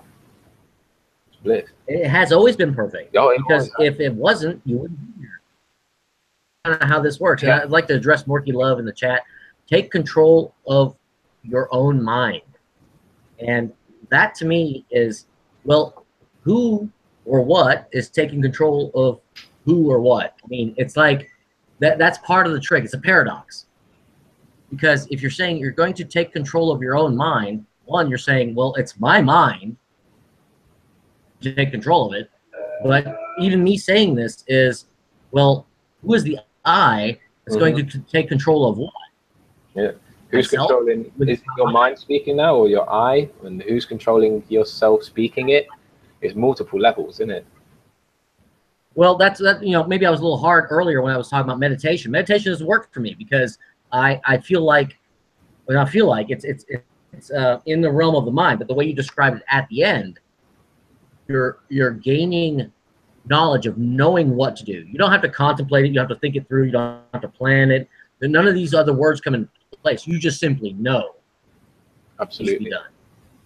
That's outside of the mind. You're getting your information from not the mind. You're getting it from somewhere else. You don't even have to assess it. Like, oh, here's the idea. It popped in. And of course you'll hear, it'll creep up. Well, what if? And they'll laugh at me. And you're just like, oh, all right, now stop. I know exactly what I need to do. It doesn't, reactions don't matter anymore. It's just about action. Like, every action will cause a reaction. The reaction is only what I make of it. Like, I have to engage a reaction for it to have any effect on me and what I'm doing. So if I don't engage the action, then if I don't engage the reaction, then it can't hinder what I'm doing. I also just want to put on a quick thing about truth. Truth, what I think about truth, you can't have a truth. Truth does not exist in the external realm, in the realm that isn't I, because externally someone will always rebuttal your truth. If you have a truth that's within, that is inside in your eye, it's true, and you know it and it's solid, you don't need to validate that by putting it into the common environment and having someone else tell you that it's also true. And many of us seek validation that way, but it's hard to get. So you'll never get that validation because it can never be true. So I save a lot of time by not seeking the validation anymore. Once you know it's true on the inside, it's true. That's it, true. You don't need to tell anybody else that it's true. You don't need anybody else to validate that it's true. And they can't validate that it's true. So, but it's nice to see. It is nice to see, though. It is nice to see. And one of the arguments that I have with any of the religious folk is all of these religious texts come from divine inspiration. That's the claim they make. Divine inspiration is the word of God, living word of God, or whatever, in all the books. I'm like, okay, good. That's great. It's great that it's a divine text. And my question is, why do you have to learn to read? In other words, we could burn all the books. The information isn't lost because it came to someone at some point through divine inspiration to say this. I've had those thoughts. So if you find something to be true within yourself and you happen to open up a religious text, and, oh, shit, somebody else wrote this down before me. Yeah. You know, it's not like, oh, look, I read it in the book and it has to be true. It's like, I already knew this to be true. And just somebody else happened to write it down. Yeah, there's another brother over there that feels the same. Oh, you're not alone, basically. It's not, it's as though you're like the only one that gets it. You see that, hey, somebody else got it. And, you know, they tried writing it down. They tried teaching us how to read. We've been trying for a very long time, as you said earlier, to get us all on the same frequency. In my opinion, I don't think fruitful to get everyone on the same page, but it is very helpful to do what you were saying was, let's just try and see if we can get everyone on the same page. Those that'll get it, that won't, well, you know what? We just gotta let them go. If they want to go in the direction they're going, they got to go that way. And we're just not gonna. We'll get them eventually. Everyone will be with us by the end. By the end, there will be 100% on our side. So. The beauty of this, the beauty of this entire thing is, at the end, no one loses. No one loses. Nobody. We even take even the people that are battling against us now. We take with us for sure, 100%. All right. I think IPS is live, so I'm going to jump in there. Are you coming along? Yeah. I didn't know he was live. Someone in the chat said somewhere that I was very, very in tune with what we were talking about. That I just I didn't look at any other channels or do anything other than this. I just saw in the chat that someone said that. I was well into what we were talking about. I've hardly been doing anything. All right. Well, folks, I hope everyone in the chat gleaned something. Maybe just, if it was just one thing, I hope that you can use it to your benefit. I mean, for your own personal benefit. And hey, we're all in this together. Let's enjoy it. Peace. Thanks for coming on, bro. And some other people in the chat mentioned that they'd like to join the panel, come and have a chat sometime. So probably we can do this in a few days. And again, in a few days, there'll be more people if you fancy it. I'm actually going to be a night owl because I've got my solar cooker and my laboratory thermometers.